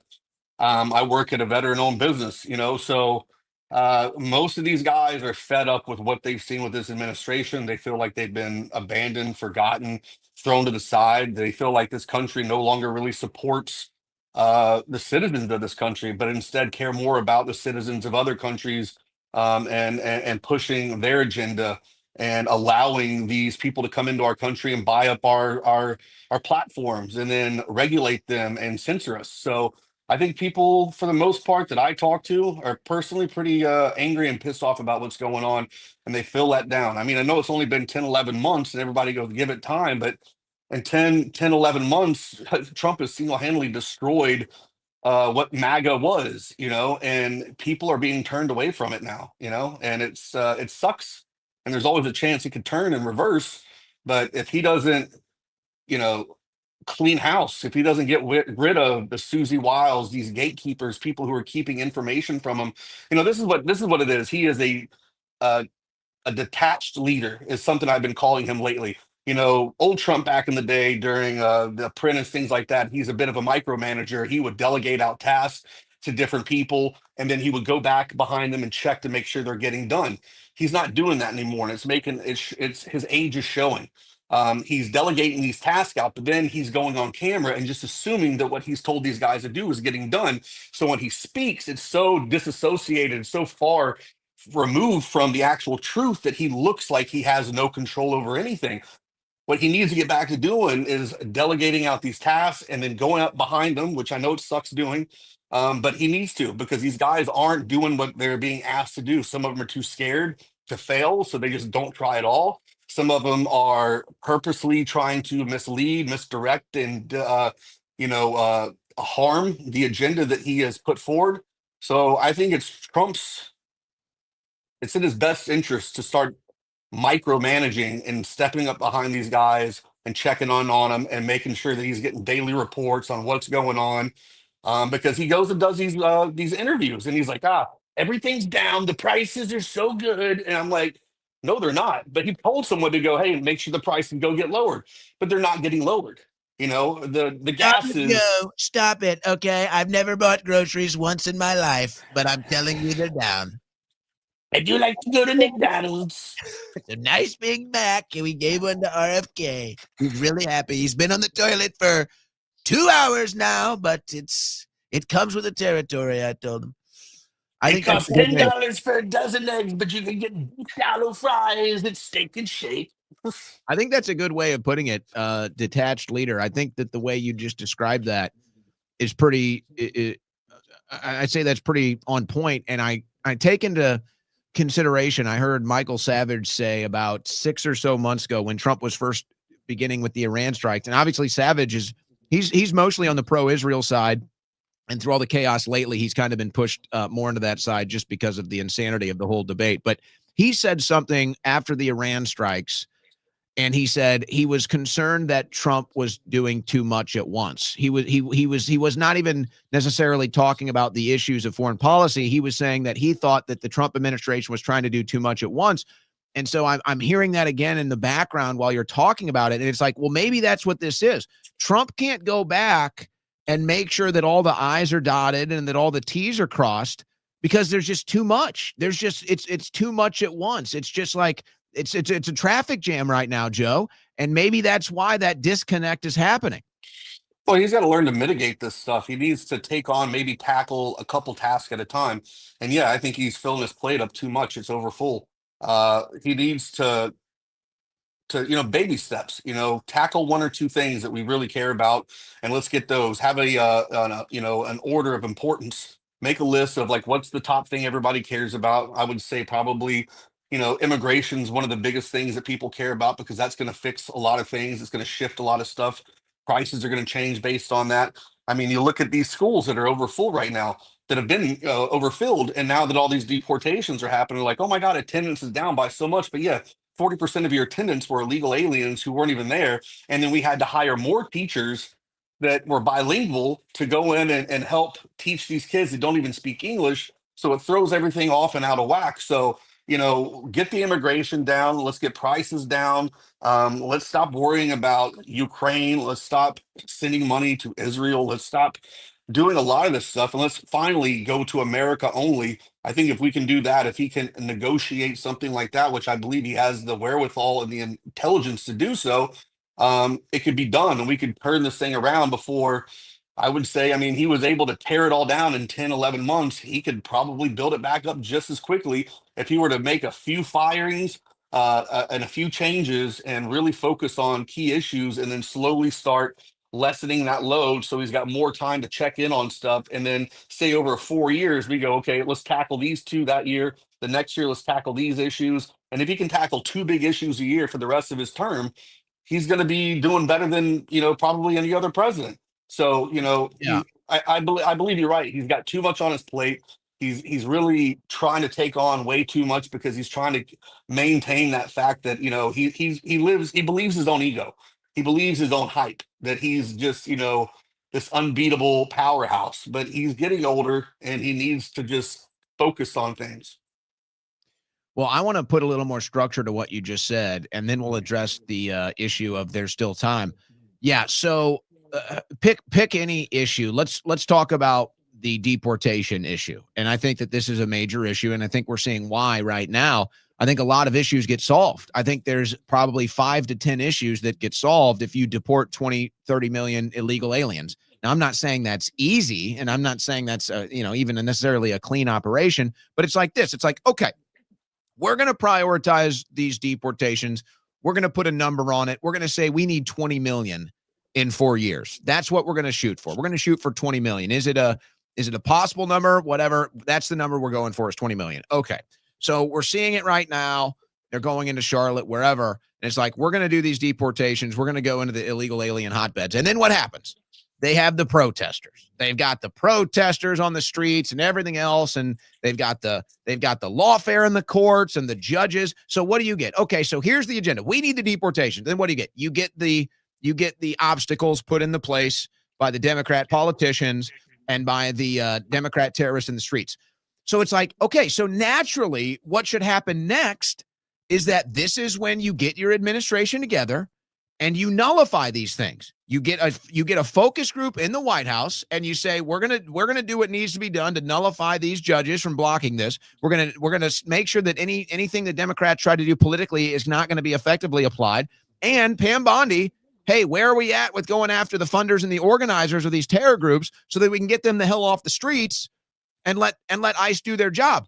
But it's just like, they can't do that because it's we got more people on a foreign policy issue. Oh, we got more people on this issue. Oh, we got more people on that issue. So it's like, it seems like that's the structure problem. It's like, all right, here's the agenda. It's like you laid out. It's like, well, here's the agenda. Here's what we need done. Well, it's not getting done. So we need to recalibrate and do what needs to be done to get it done. But we can't, because there's all these other factions pouring in and out. And it's like, we can't just get one thing done. Well, they need to stop announcing, we're going to Chicago next. What does that do? That starts giving those people on the ground the ability to start ramping up their protesters, getting money funneled into Chicago, get the signs ready, the bricks moved, the Molotov cocktails, all that crap that we've seen happen in the past. They need to do a blitzkrieg. They need to have a huge strike happening simultaneously in 1 or 2 days all over the country, and just hit after the main violent people all at once. Boom. In one wave in 2 days, take out the most violent people that they know where they're at across the country without announcing we're coming to your city or state. And then boom, 2 days, you take tons of people off the board. Then you move on to maybe, the less violent ones or whatever, the ones that have, been deported numerous times and keep their habitual line steppers constantly coming over the border legally. However they want to prioritize it from the worst of the worst down to like, all right, man, like, what's going on? Like, let's have a conversation. But they need to do this across the country. Boom, in 2 days, go after the worst. And the next day, go after the next wave and just stop announcing it. Like, why do they continue to go, we're going to be in San Francisco? Oh my God, don't show up. Christy Noam's got to get in front of the camera. She's a hot babe. You got to put Noam in front of the cameras. Come on, Joe. I don't want to see her. Come on, let's get no. Let's get Noam. Maybe let's work on a new crop top design for Noam. I mean, come on, she's a fit chick.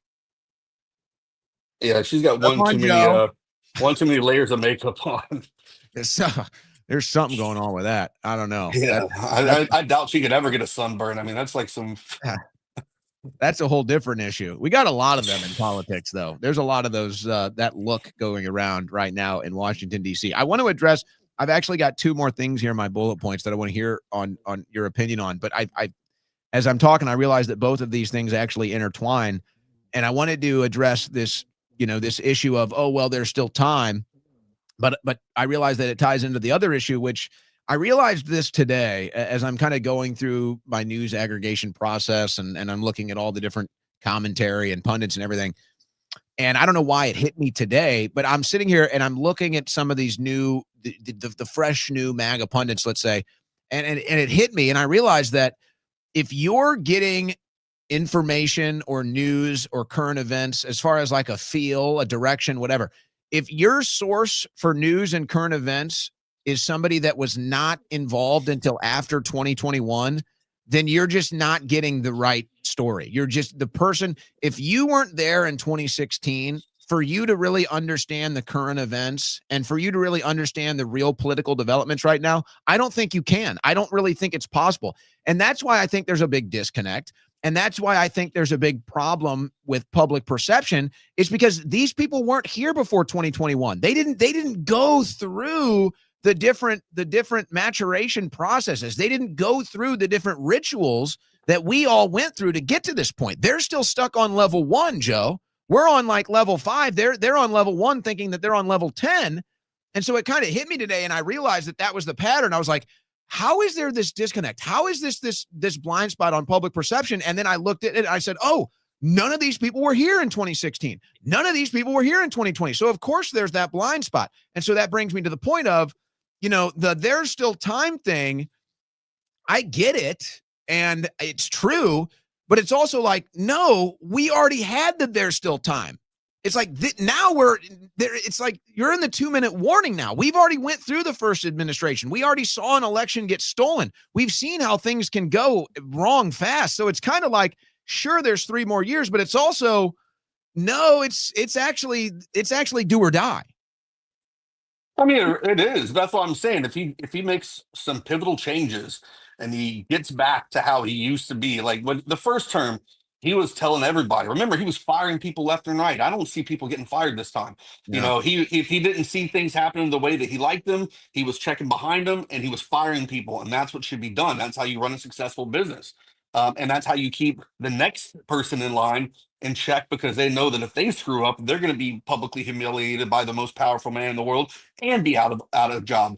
So, he needs to get back to that. That's why I'm saying his becoming detached as a leader is having this butterfly effect across the entire spectrum across the world.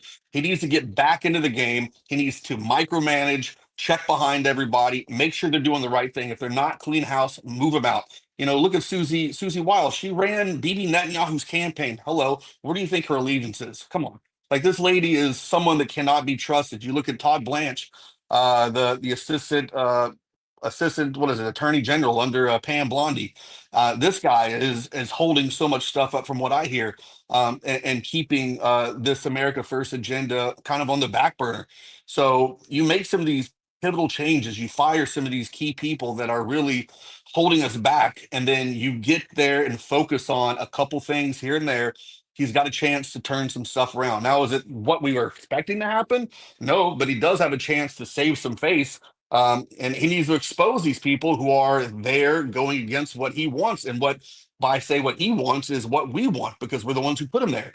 So, we need to get back to that. So where can people follow you right now? If we can't on X, or you don't want to divulge your secret hidden account on there, where can people follow you? Can they, or are you just a hidden man now? Are you underground? I have Instagram right now. That's about it. It's the only thing that I haven't been banned on yet. But I just had a post removed where I was making fun of Cash Patel and got a warning for an account ban. So that's probably only, it's going to happen here soon. They don't like me. I don't know why. I think I'm a fun guy, but hey. This is the no fun league. This is the no fun league now. Yeah. I don't know. You need to be more politically correct, Joe. Yeah. I don't think God gave me that gene. You're lacking. I'm missing that one. Yeah. It's a default. They can't blame you. Yeah. Oh man. It's crazy. All right, Joe Biggs, good to hear from you, man. And if you ever, we're going to make a petition for you. Let Joe, free Joe on X. We want Joe back. Don't we miss Joe on X? I do. I don't get on Instagram. We miss him a lot, bigly. I logged on to X and I noticed one of my friends was gone. I said, "Where's Joe Biggs?" All right, he takes a lot of flack. It took a lot of flack.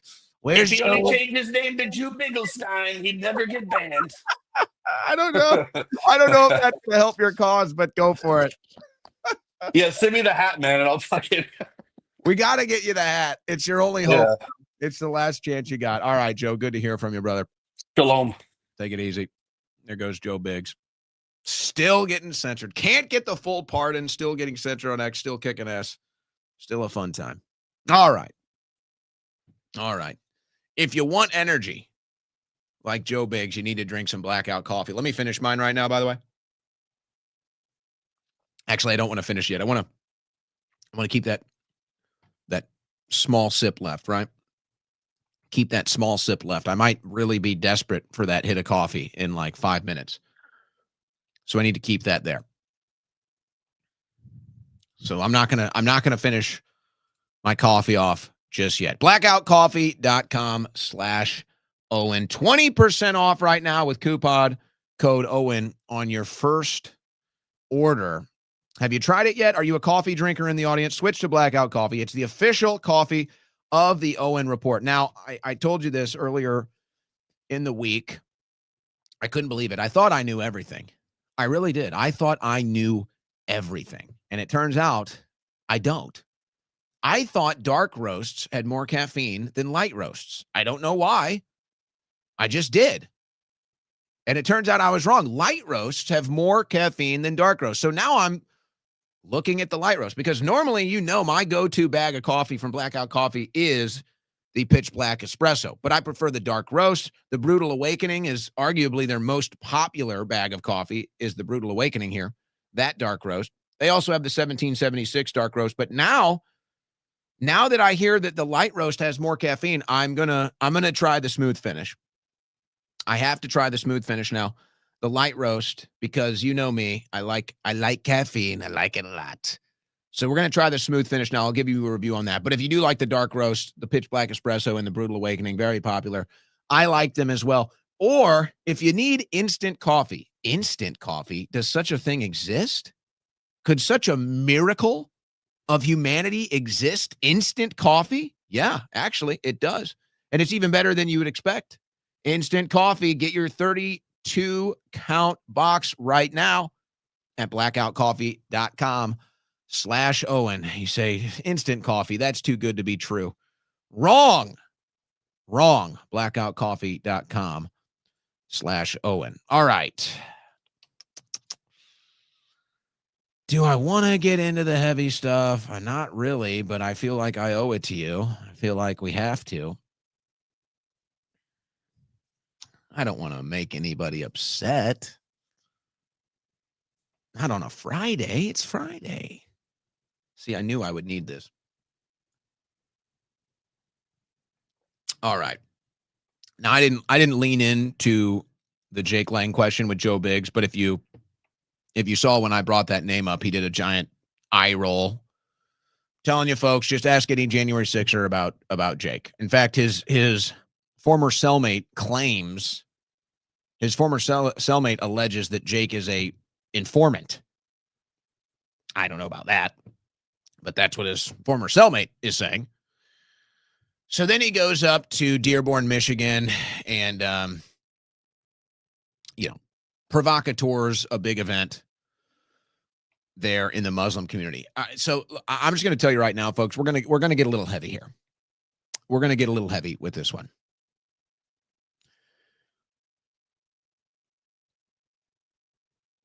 Let me just kind of give a little context, and just maybe you can decide where you land on whether you think it's appropriate or not.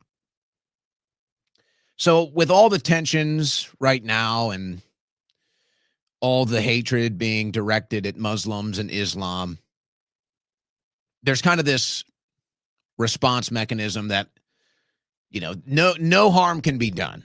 No bad can be done. As long as you're targeting Islam, as long as you're targeting Muslims, there is no standard of decorum.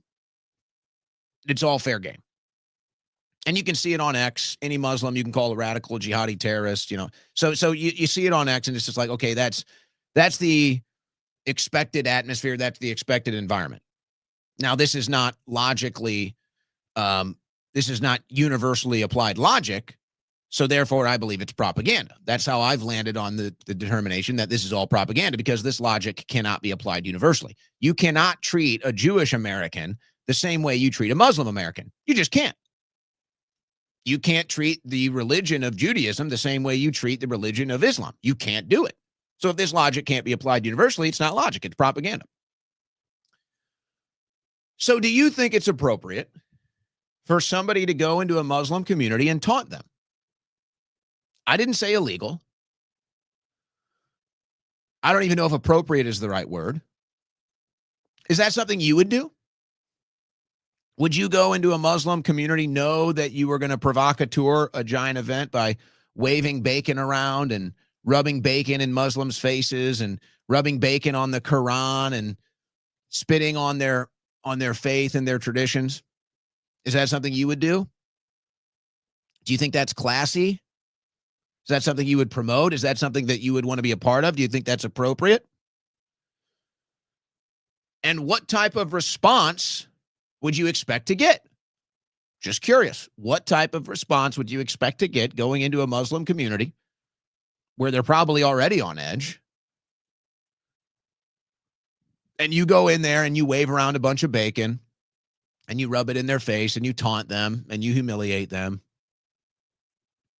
I'm just asking, do you think that's appropriate? Is that something you would want to be involved in? Because that's what Jake Lang did. That's what he did. Now, what's interesting, and this is like, if this isn't like where we're at right now, I don't know what is. You have Jake Lang, who's Jewish, LARPing as a Christian to own the Muslims. If that isn't where we're at right now in this whole craziness, I don't know what could put it into I don't know what could encapsulate that more. We have a Jew LARPing as a Christian to own the Muslims. Okay. Now, who was out there filming this to make sure that we could have a larger story? Who was out there filming this to make sure this would become a national spectacle? Well, Nick Shirley was one of them. Nick Shirley just recently won a journalism award. Now, I'm a little confused as to whether or not Cam Higbee was there. I think he was there, but it's hard to tell with the footage if he was actually there or not. But Cam Higbee, who recently has come out as a major Israeli advocate, that's kind of been his emergence onto the scene lately, as he's a big Israel advocate. Nick Shirley doesn't really weigh into geopolitics from what I can tell, but Nick Shirley also kind of comes out of nowhere. He used to do some He used to do some YouTube content, and then he cropped back up on the scene after he did a trip with the Church of Latter-day Saints. He seems to be a very well-connected Mormon, seems to be very well-connected in the Mormon community. So you have a Jew LARPing as a Christian to own the Muslims, and you have a Mormon who just won a journalism award and has just gotten a massive following in the last year or so on social media there to film it and to make it a national spectacle. Now,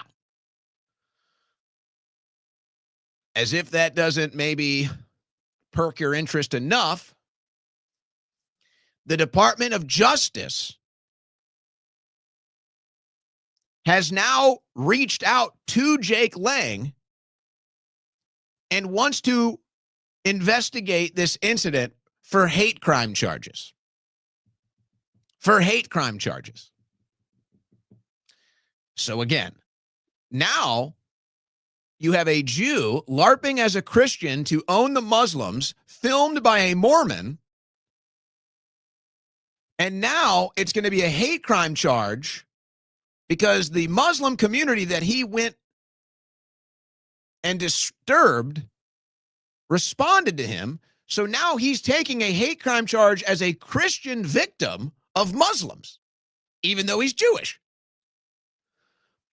I'm sorry, folks, but my bullshit meter on this thing is it's blown up. It's malfunctioning. It's not even working anymore. The bullshit meter, it went so high off the chart, it blew up.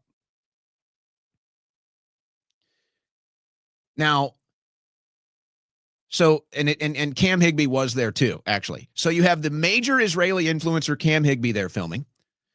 You have the guy who just got famous after his 2-year trip with the Church of Latter-day Saints Mormons. He's there filming. And then you have a Jewish individual LARPing as a Christian to own the Muslims. Sorry if my provocateur propaganda bullshit meter blows up at that deal. And now the Department of Justice is reaching out and looking at hate crime charges. Folks, let's get back to the beginning. Where is the hate here? Tell me, where is the hate? The hate is for Muslims. Why does Jake Lang go to Dearborn, Michigan, in a Muslim community and start waving bacon around? Is that not hate? Is that not meant to be offensive? Is that not meant to be a provocateur event? Of course it is. Of course it is. You don't go into a Muslim community as a Jewish person pretending to be a Christian, rubbing bacon on a Quran in front of a bunch of Muslims unless you hate them or want to provocateur event. And then he's the victim. And then the hate crime charges go against him. Now, in fairness, crimes were committed against Jake Lang. Let's be perfectly clear. Jake Lang and Cam Higbee, and I think Shirley probably too, they were all assaulted. Let's be fair. They were all assaulted, and the people that assaulted them should face charges. But where's the hate? Where's the hate? The entire purpose of this event, in my eyes, the entire purpose of this provocateur event is hatred for Muslims. And it's to drive more hatred for Muslims. Do we even have to mention the major geopolitical issues happening in the backdrop of all of this, by the way? I don't even think you need to. But there you go. Nothing is coincidental here. And now, look at that. The Department of Justice is reaching out and they want to cooperate with Jake Lang for hate crime charges. Folks, I'm sorry. And you know what? Maybe it's as innocent as it can be. Maybe all of these things are organic and this is just how the cookie crumbled. Maybe. But I'm sorry. I've been around too much. I've seen too much. I know too much not to look at that event and say, there is some utter bullshit going on here. And if you know the reputation Jake Lang has amongst the January 6th community, you'd know even more why people's bullshit alarm is going off. But I'm just curious. Let's try to apply logic universally. Let's say I go to a bar, an establishment, a restaurant here in Austin, Texas that is known as a black bar. It's where black people like to go hang out and eat and drink. Say there's 50 people in there, 48 of them are always black.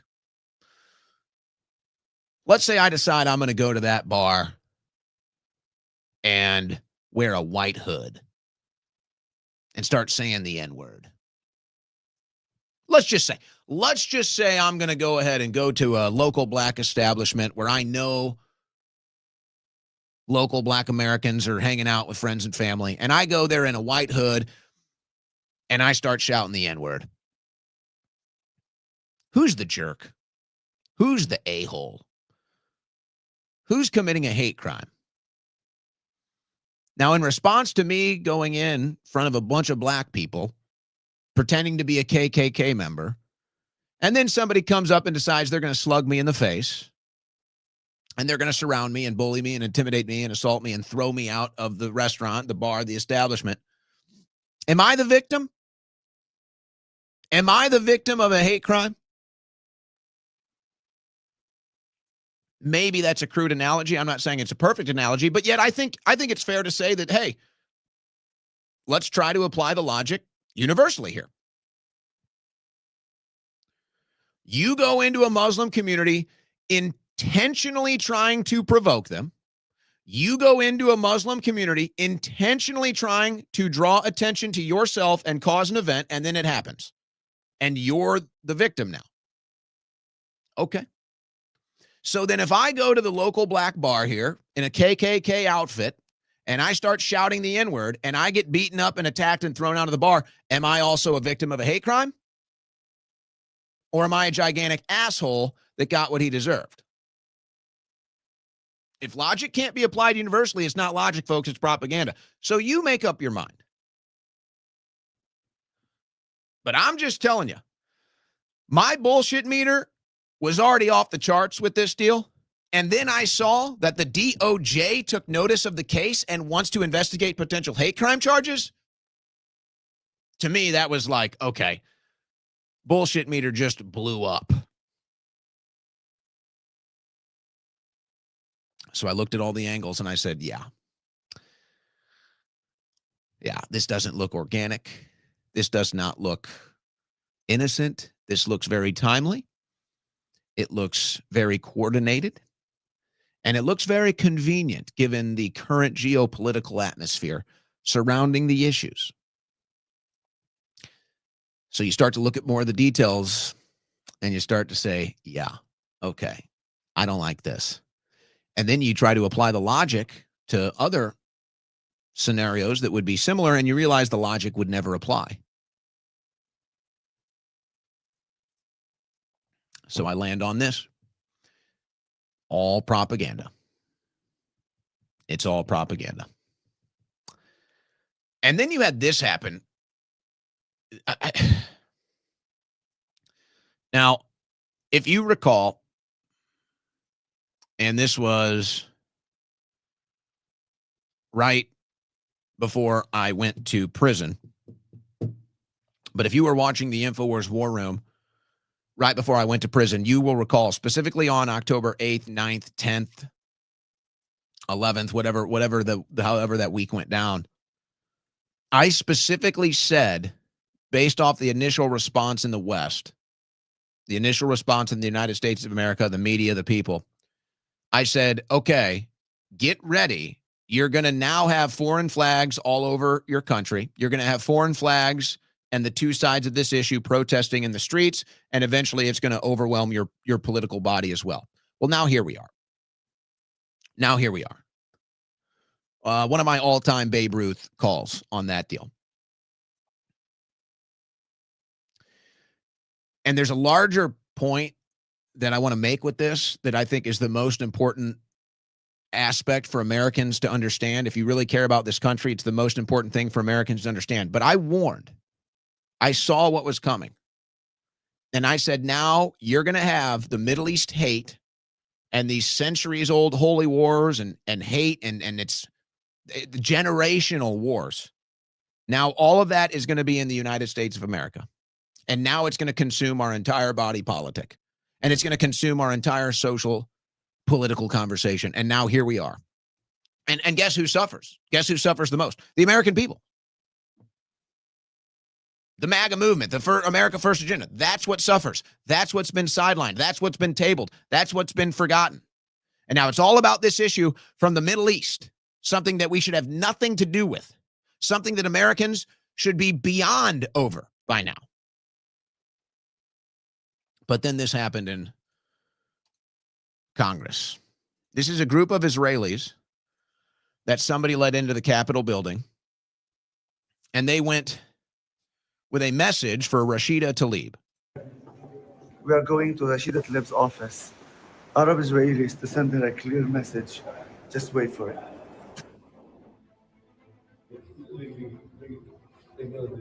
We send a clear message to Rashida Tlaib. Everybody, don't support terrorism. Fuck Hamas. فهمتي؟ ولا أهون منها. You have Israelis in U.S. Congress putting curse words on the doors of U.S. politicians who have a Palestinian flag in front of their office.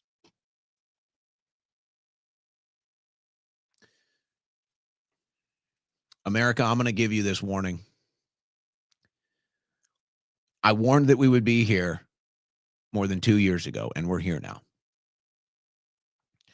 So I'm going to tell you where we're going to go next if we don't completely divorce from the Middle East. And in order to really hear this message, and in order to understand this message, you have to put down your emotion, you have to put down your biases, and you have to listen to what I'm telling you as an American.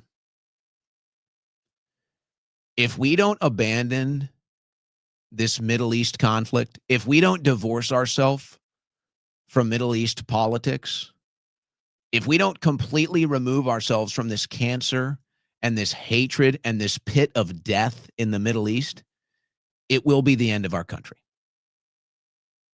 It'll be the end of it. And notice what you have now. Muslims, Muslims, Muslims, Jews, Jews, Jews, Islam, Islam, Islam, Israel, Israel, Israel.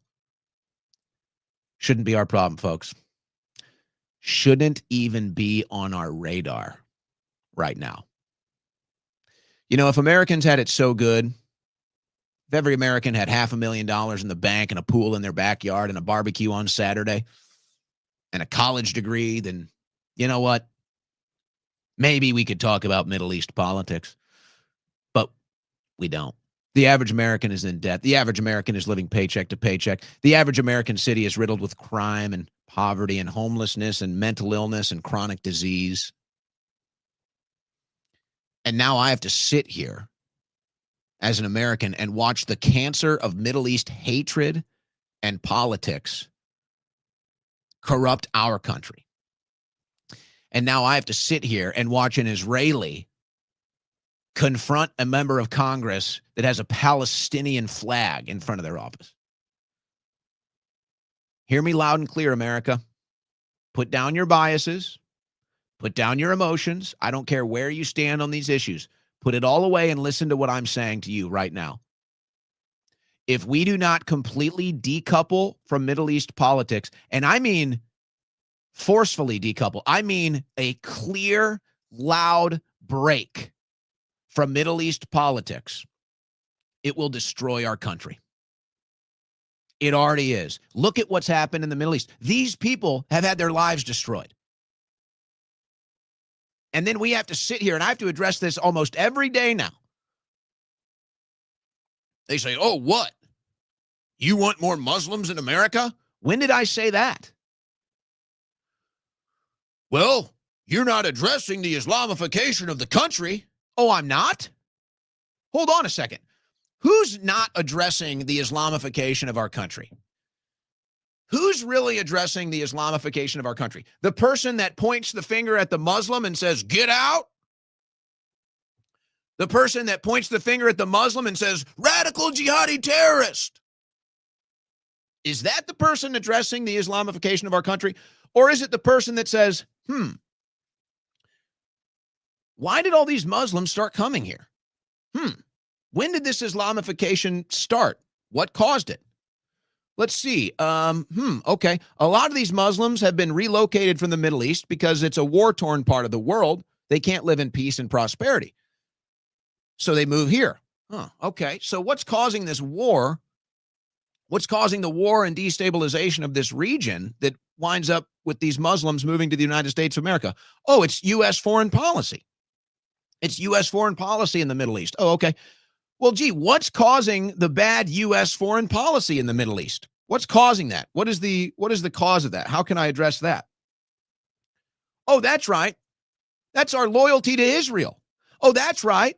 That's our Israeli intelligence telling us that every mountain in the Middle East has a weapon of mass destruction and a Muslim ready to blow us up with it. So that's what caused the Islamification of America. Okay, cool. I want to stop the Islamification of America. So I'm going to stop the bad foreign policy that's causing it. So who's really addressing the Islamification of America? But put that aside and get back to the issue. Folks, I'm sorry. I'm going to tell it like it is. America's better than every single country in the Middle East combined, and it's not even close. We are your superiors. You hear me loud and clear? I want to make this message loud and clear because I think some people have forgotten. American Christians are better than everyone from the Middle East. You got that? And if you don't agree with that, fine. Doesn't bother me. That's what I believe. And if you didn't believe that, you probably wouldn't move to America, would you? So it would appear that you agree with that since you moved here. I'm not going to sit here and watch Middle East politics and Middle East hatred and the pit of death and cancer destroy my country. I'm not going to sit here and let it happen. And you guys think it's funny. And you guys think it's a game. Oh, I'm supposed to go hardy har har because some Israeli comes here and writes F Hamas on Rashida Tlaib's door with a Palestinian flag on the outside. Oh, hardy har har. That's fun. We owned the libs. We owned the Muslims. We're losing everything, folks. We're losing our country, folks. They're all moving in. They didn't leave their hatred at the door. And they're not going to leave their war at the door either. So we can either make a very loud and clear break from Middle East politics. We can either make a very clear and concise divorce from the Middle East and our, how should we say it, disastrous foreign policy over there, or it's going to destroy our country just like it's destroyed them. Or we will never live in peace, just like many of them never live in peace. And I don't want to see that happen. And I think it's disgusting. I think it's disgusting that Americans are forced into some sort of moral aptitude test by their loyalties to a foreign country. And I think it's disgusting that we sit here and tolerate a foreign culture of death and hate consuming our body politic.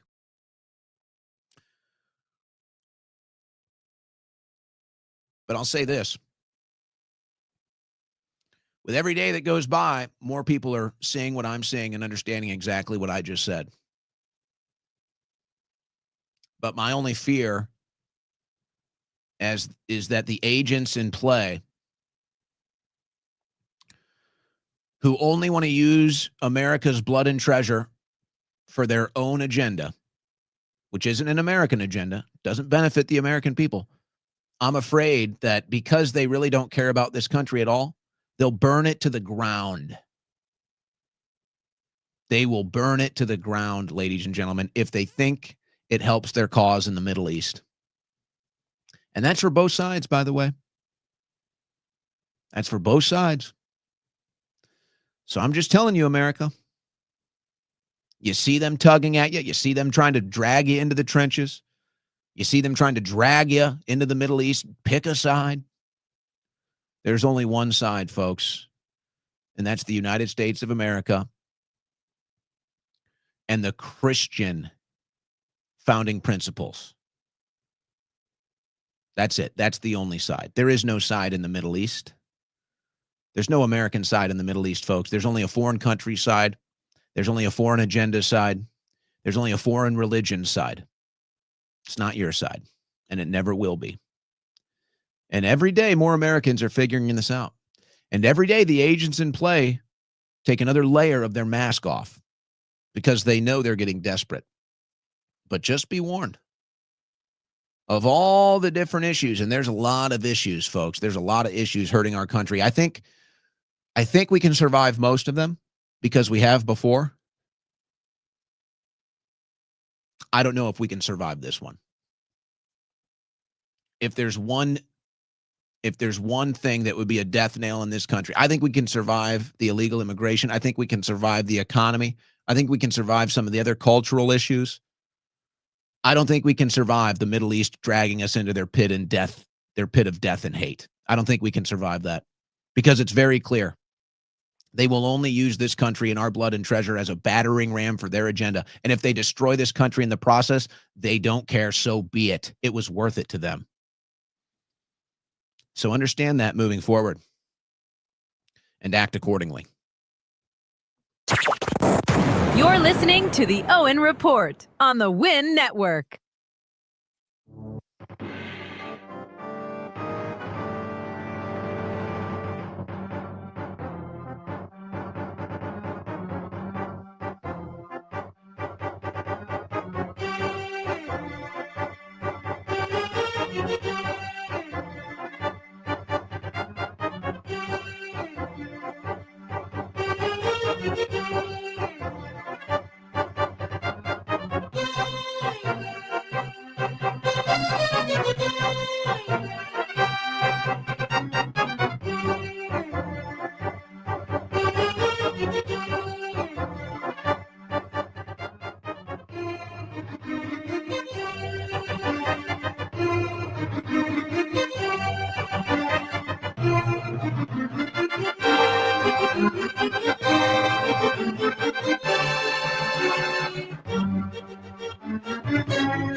It's the fastest 3 hours on the internet. It's the Owen Report with Owen Schroyer.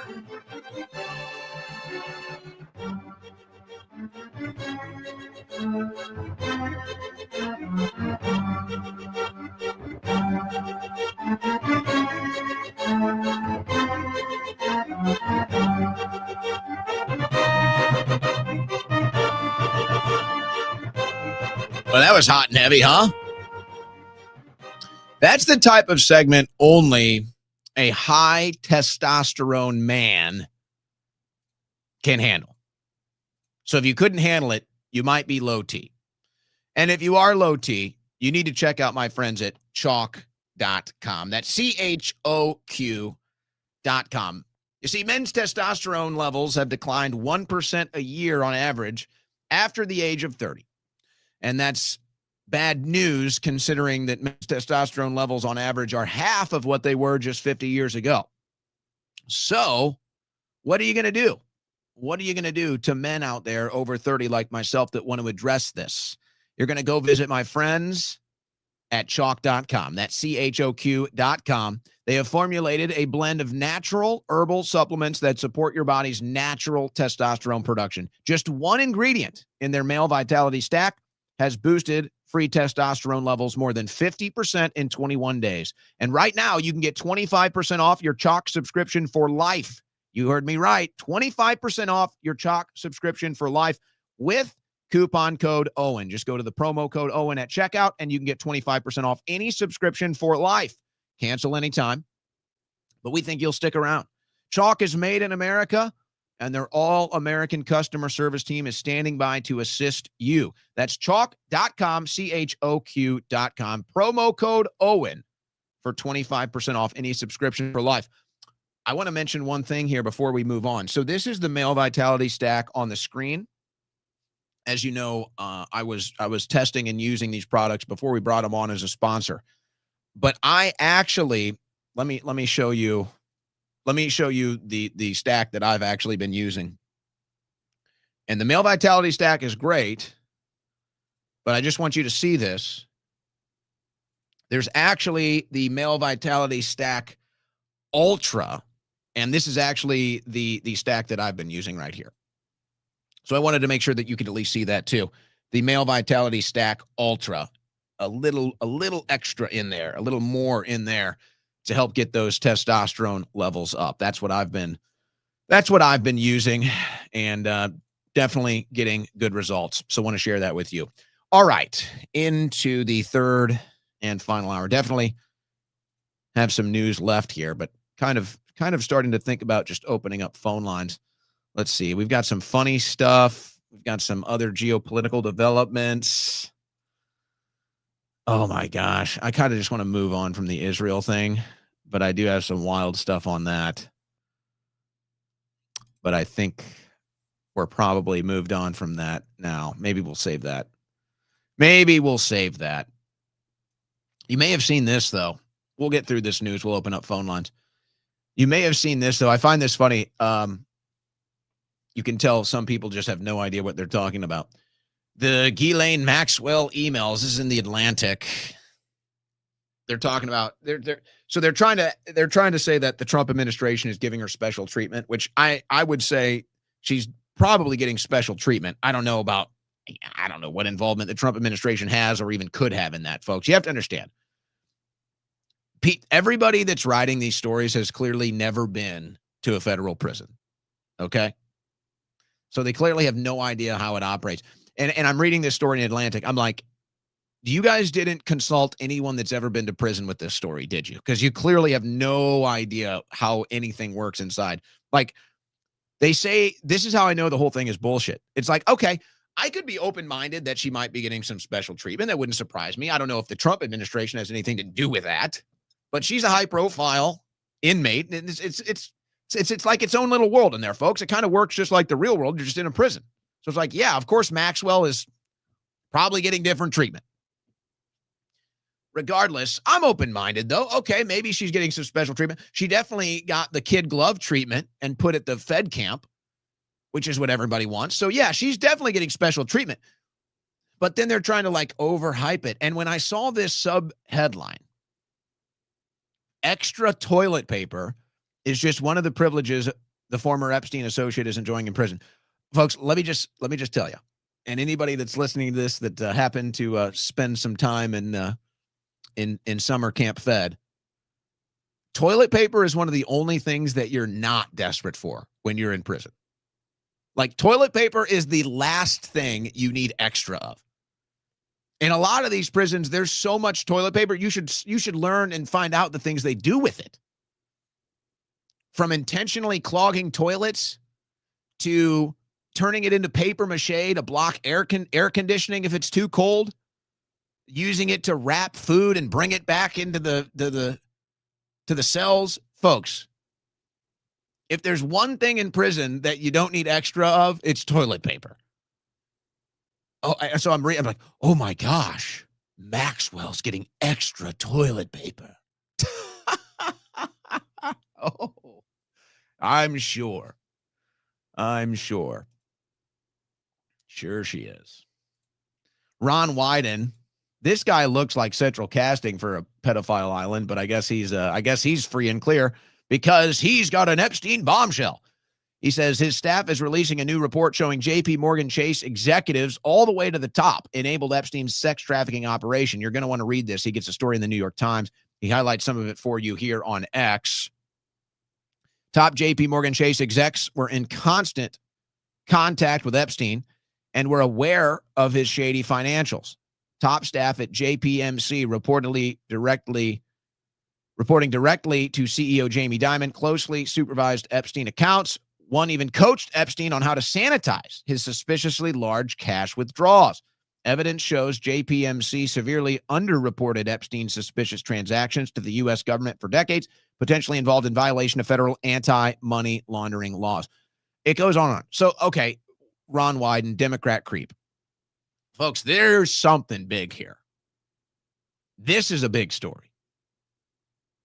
And what's even wilder to me when I'm reading this, I'm thinking, okay, it would be almost impossible for you listening to this to ever not be audited by the Fed if this was going on. It would be nearly impossible for the IRS not to be breathing down your neck if any of this was going on.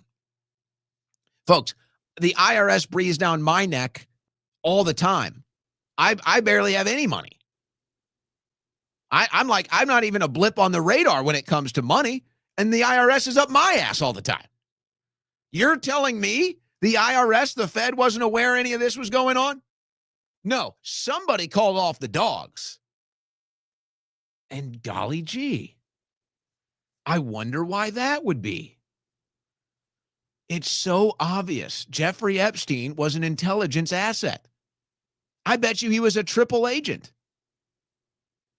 I bet you he was doing multiple dirty jobs. I bet you he was running multiple blackmail scandals, financial, sex, anything. And I bet you sometimes he was working on behalf of a foreign government, and I bet you sometimes he was working against a foreign government. You tell me how Epstein avoids the IRS. You tell me how Epstein avoids the federal audit when all of this is going on. Because somebody called down and said, hey, that's our asset. Leave him alone. Click. And that's it. And we're sitting here having this debate like, oh, we don't know what was going on. Oh, it's a hoax. Give me a break. Give me a break. Here's a break for you, a little break from the serious. It's time for a little humor. Let's lighten the mood a little bit. Eric Swalwell wants to run for governor. And you know what, folks, before you laugh, I don't want to get too out in front of my skis here, but I'd say right now he's probably going to win. I'd say he'll probably become the next governor of California. Wow. That could be the funniest thing ever. I mean, this guy is a clown. Honestly, the most impressive thing Eric Swalwell ever did was hook up with Chang Bang. That's probably the best thing he's ever done. Well, I don't know. I mean, he does have some kids. Maybe the kids will turn out all right. Being a father, all right. I'll support him being a father. All right. Seems to enjoy that. So maybe that's the best thing he's done. Behind that, getting the Chang Bang, the Fang Chang Bang, that's probably the best thing he's ever done in his life. I don't know how long it lasted, but that's got to be his greatest accomplishment. And he's running for governor. You need a fighter. You need a protector. Clown Swalwell. All right, guys, tell me if this campaign ad moves you.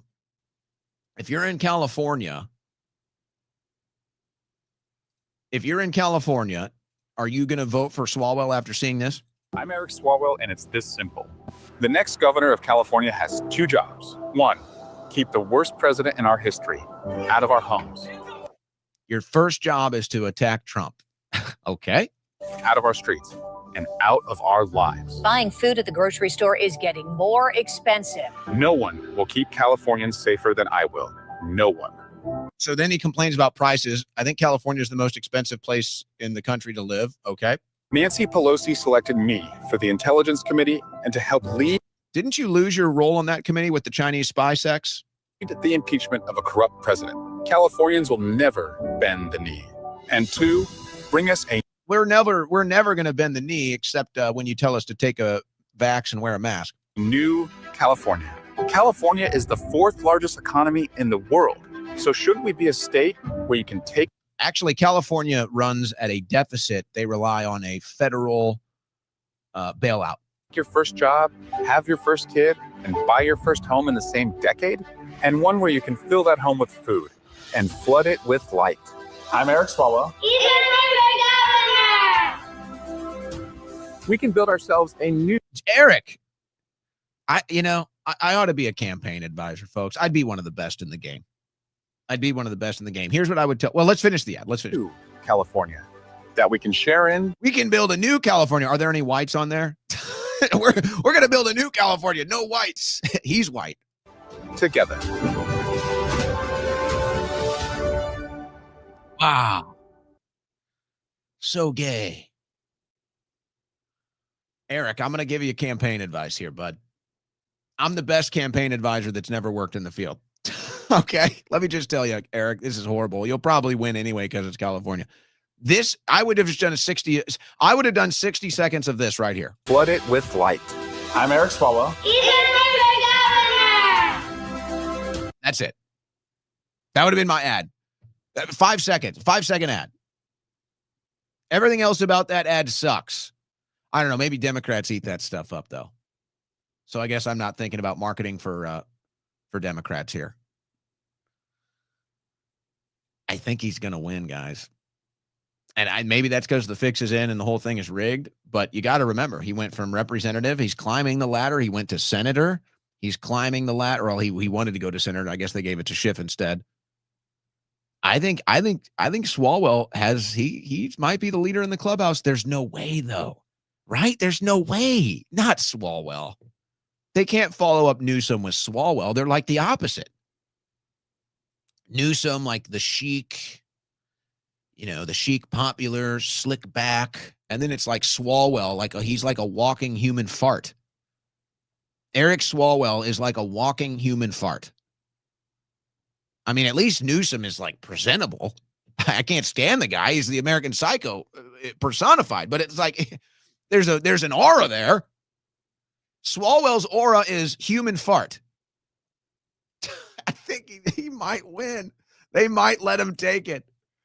Oh, wow. That would be fun. Actually, that would be sad.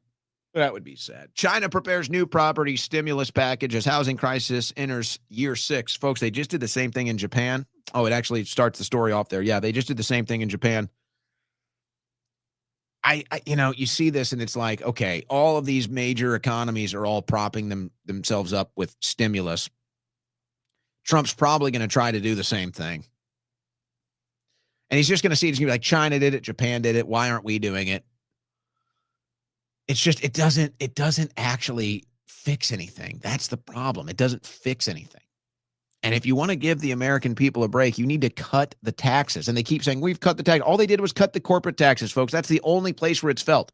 He did it all for his billionaire buddies. By the way, I support that. I don't like corporate taxes either. If I was doing corporate taxes, I'd do 1%. If I was even going to have a corporate tax rate. I don't know. I might not even want a corporate tax. I might say 0. But if I was even going to have a corporate tax rate, I'd have 1%. 1%. And you know what? Maybe it's only for foreign companies that want to come in here. If you're an American company, 0%. If you're a foreign company, you want to come in, 1%. And then just a sales tax. And that's it. That should be the only taxes we have. And then divvy up whatever is in Social Security with all the people that are paid for it. They probably don't even have the money. So that's a problem. The Social Security thing is a problem, but okay, maybe you consider continuing the Social Security. Just give Americans a financial break, man. You probably pay a couple hundred, maybe a couple thousand, depending on how much money you make, in taxes a month. That can actually change a person's, that can give a person a little extra oxygen in their tank. If you actually, so they didn't have to pay 30% of what they make in taxes, that could actually give them a little breathing room month to month. But I think they're going to go for stimulus. I think they're going to go for stimulus, especially after China made this move. I think they're going to go for stimulus. All right, let's go into this geopolitical. Rand Paul taking a shot at Trump today. Well, this was actually last week. Excuse me. Or was this Monday? It was earlier. Remember when the Ukraine First Uniparty opposed my call for an investigator general for Ukraine?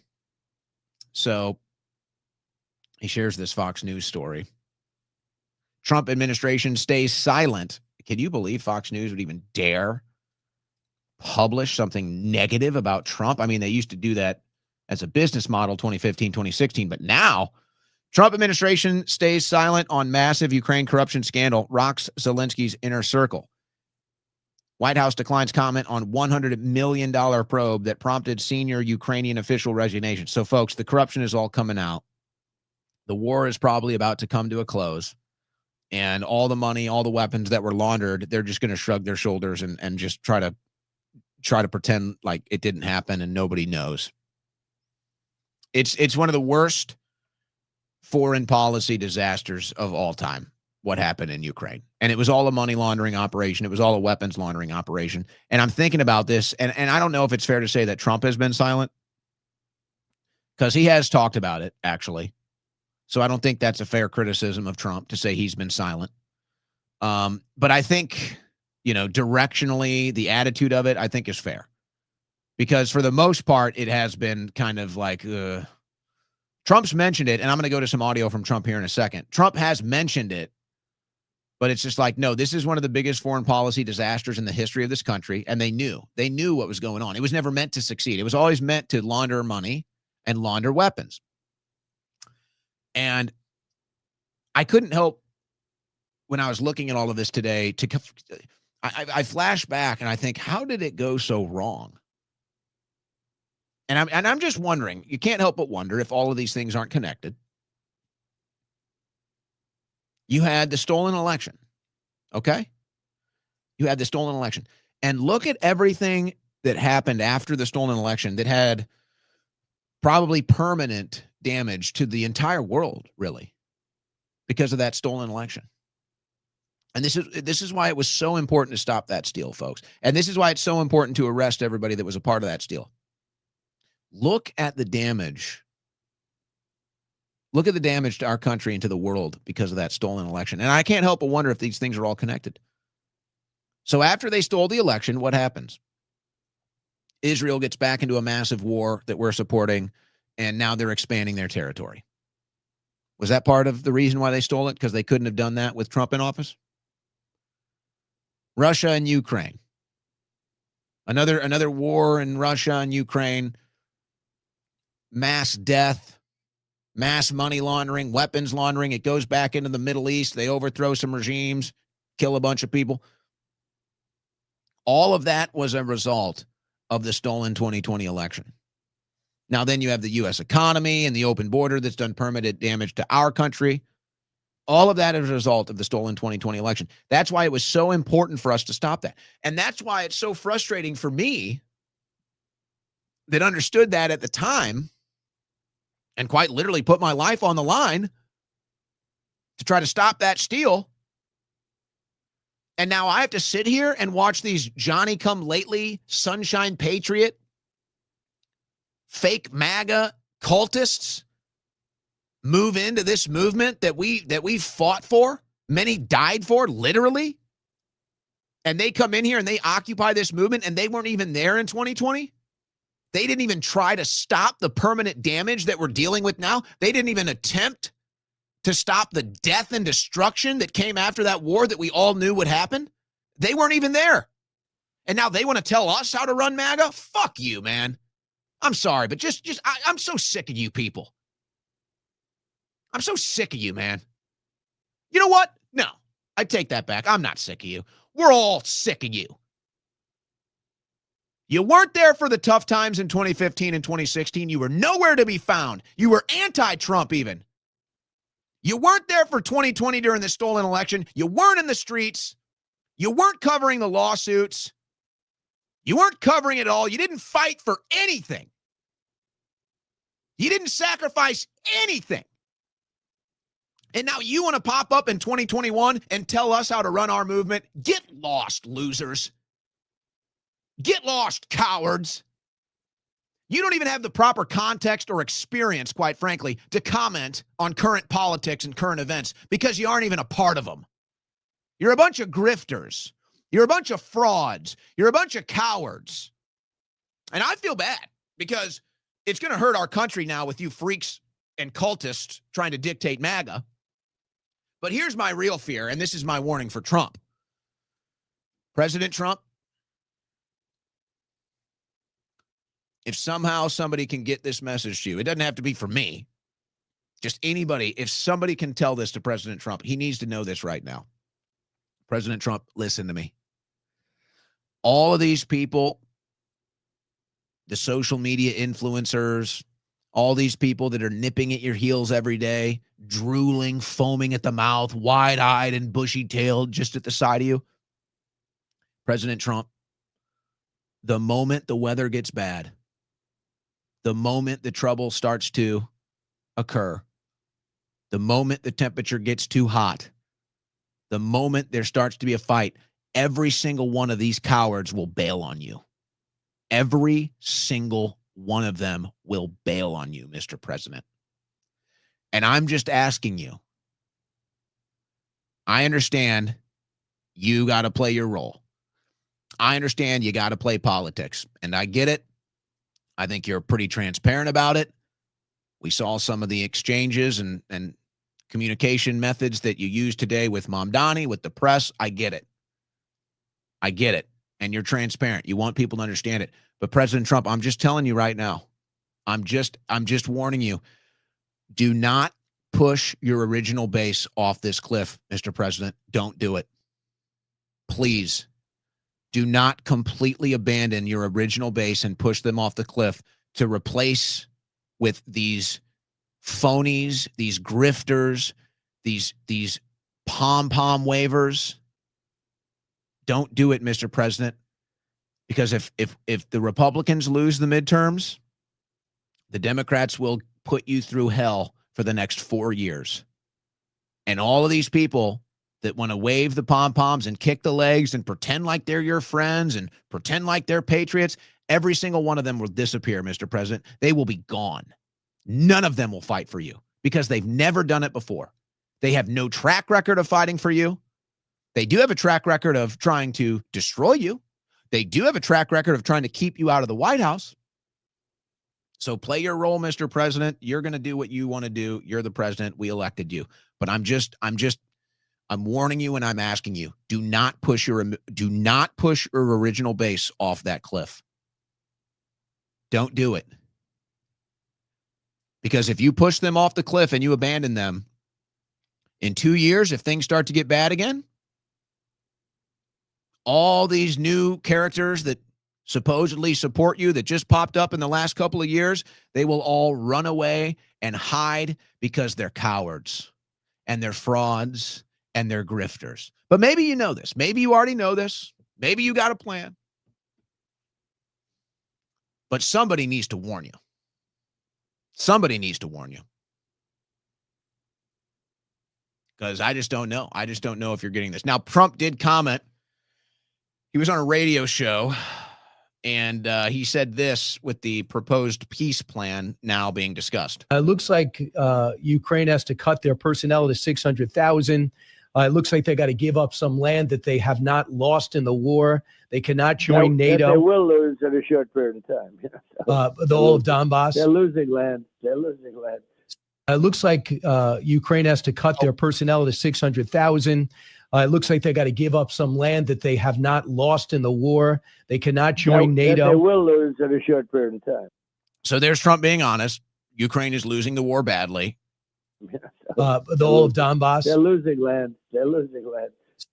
So they're losing land. They're losing life. Trump is telling it like it is. And he's trying to get our money's worth out of the situation. And this is probably the last gasp. You know, this is kind of my read on the situation, and I'm going to get some commentary from Vladimir Putin here in a second. My read on the situation is this. I think Trump has concluded that he's leveraged everything he possibly can out of this situation. Whatever all the different potential outcomes and moves on the chessboard here and the different leverage pieces that he had, I think he's now said, all right, I've exhausted all the different leverage points on this board. And so now it's either we get the deal done or we're done. Either we get this deal done now or we're out.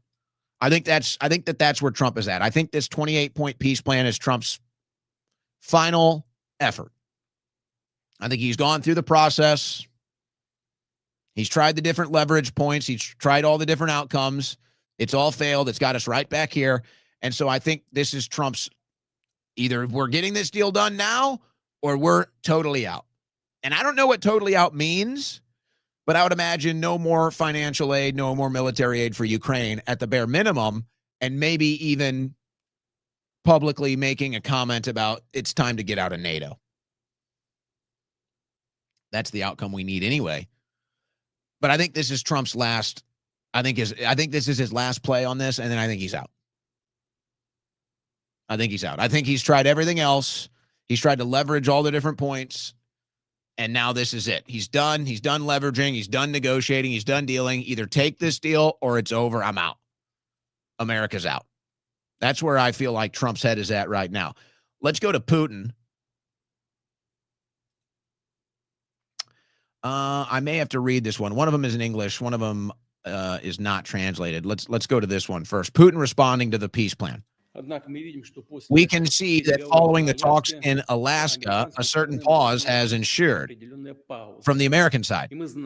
And we know this is connected to Ukraine's de facto refusal of the peace settlement plan proposed by President Trump. I believe this is precisely why a new version has appeared. Essentially, a modernized plan now with 28 points. We have this text. We obtained it through established channels and interaction with the American administration. I believe this version, too, could form the basis for a final peace settlement. So it sounds like Putin is at least showing, some agreement with the peace plan. And there's no doubt it's a peace plan that benefits Russia as far as the actual outcome is concerned.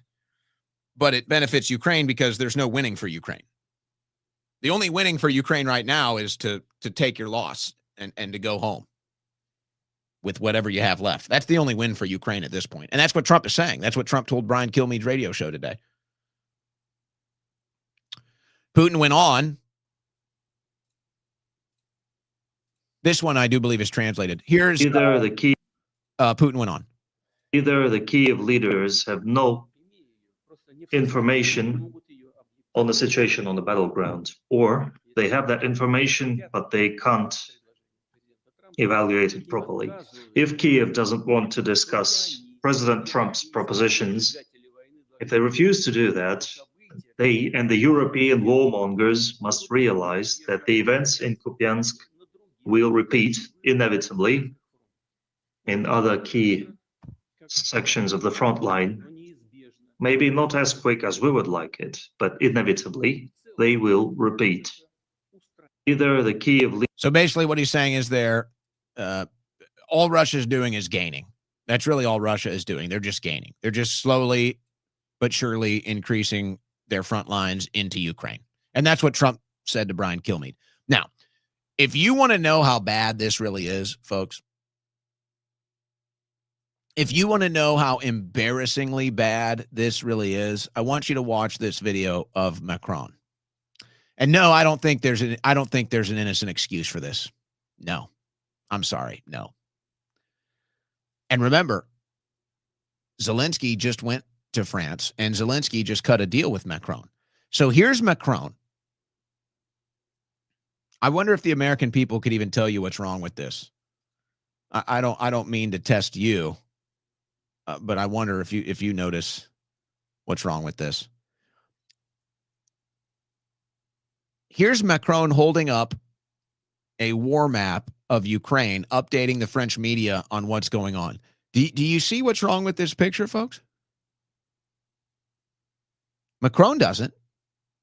You know, he's only directly involved in it, and he doesn't even see what's wrong with this picture. Do you? Let's see if there's any reason why. Does Macron figure out here, as he's talking to the media with the war map, does he figure out what he's doing wrong? Et depuis 3 ans, on a en effet la guerre dans cette zone que vous voyez, qui est en rose un peu plus foncé. Et ce qui est limité en jaune là, eh bien, c'est ce que la Russie veut conquérir en quelque sorte. Et donc vous voyez que depuis 3 ans, c'est sur un petit, au fond, théâtre de jeu que les choses se passent. Mais cette guerre est terrible parce qu'elle fait depuis 3 ans, en ce moment même, environ. Do you see what's wrong here? The map is upside down, folks. He's looking right at it. This is the Eastern Front right here, where all the war is happening. He's staring right at it, folks.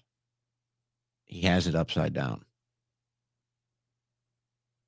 Is that what's going on here? Is that how bad it really is? I can't even handle it. I want to pile drive through this. I'm running out of time. Did you hear about the recent strikes in Israel? So much for the peace deal. No, the peace deal is Israel gets to keep killing. That's the peace deal. Peace, everybody stop, except Israel can keep killing.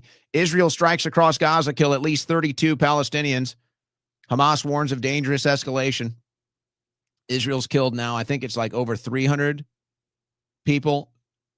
312. Yeah, 312. Israel has killed 312 people since the ceasefire peace deal.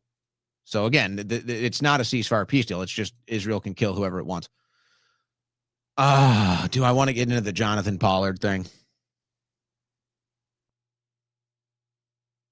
This clip is honestly crazy. I got a couple of these crazy clips. Maybe I'll put it on. Maybe I'll put it aside so that we can take some calls today.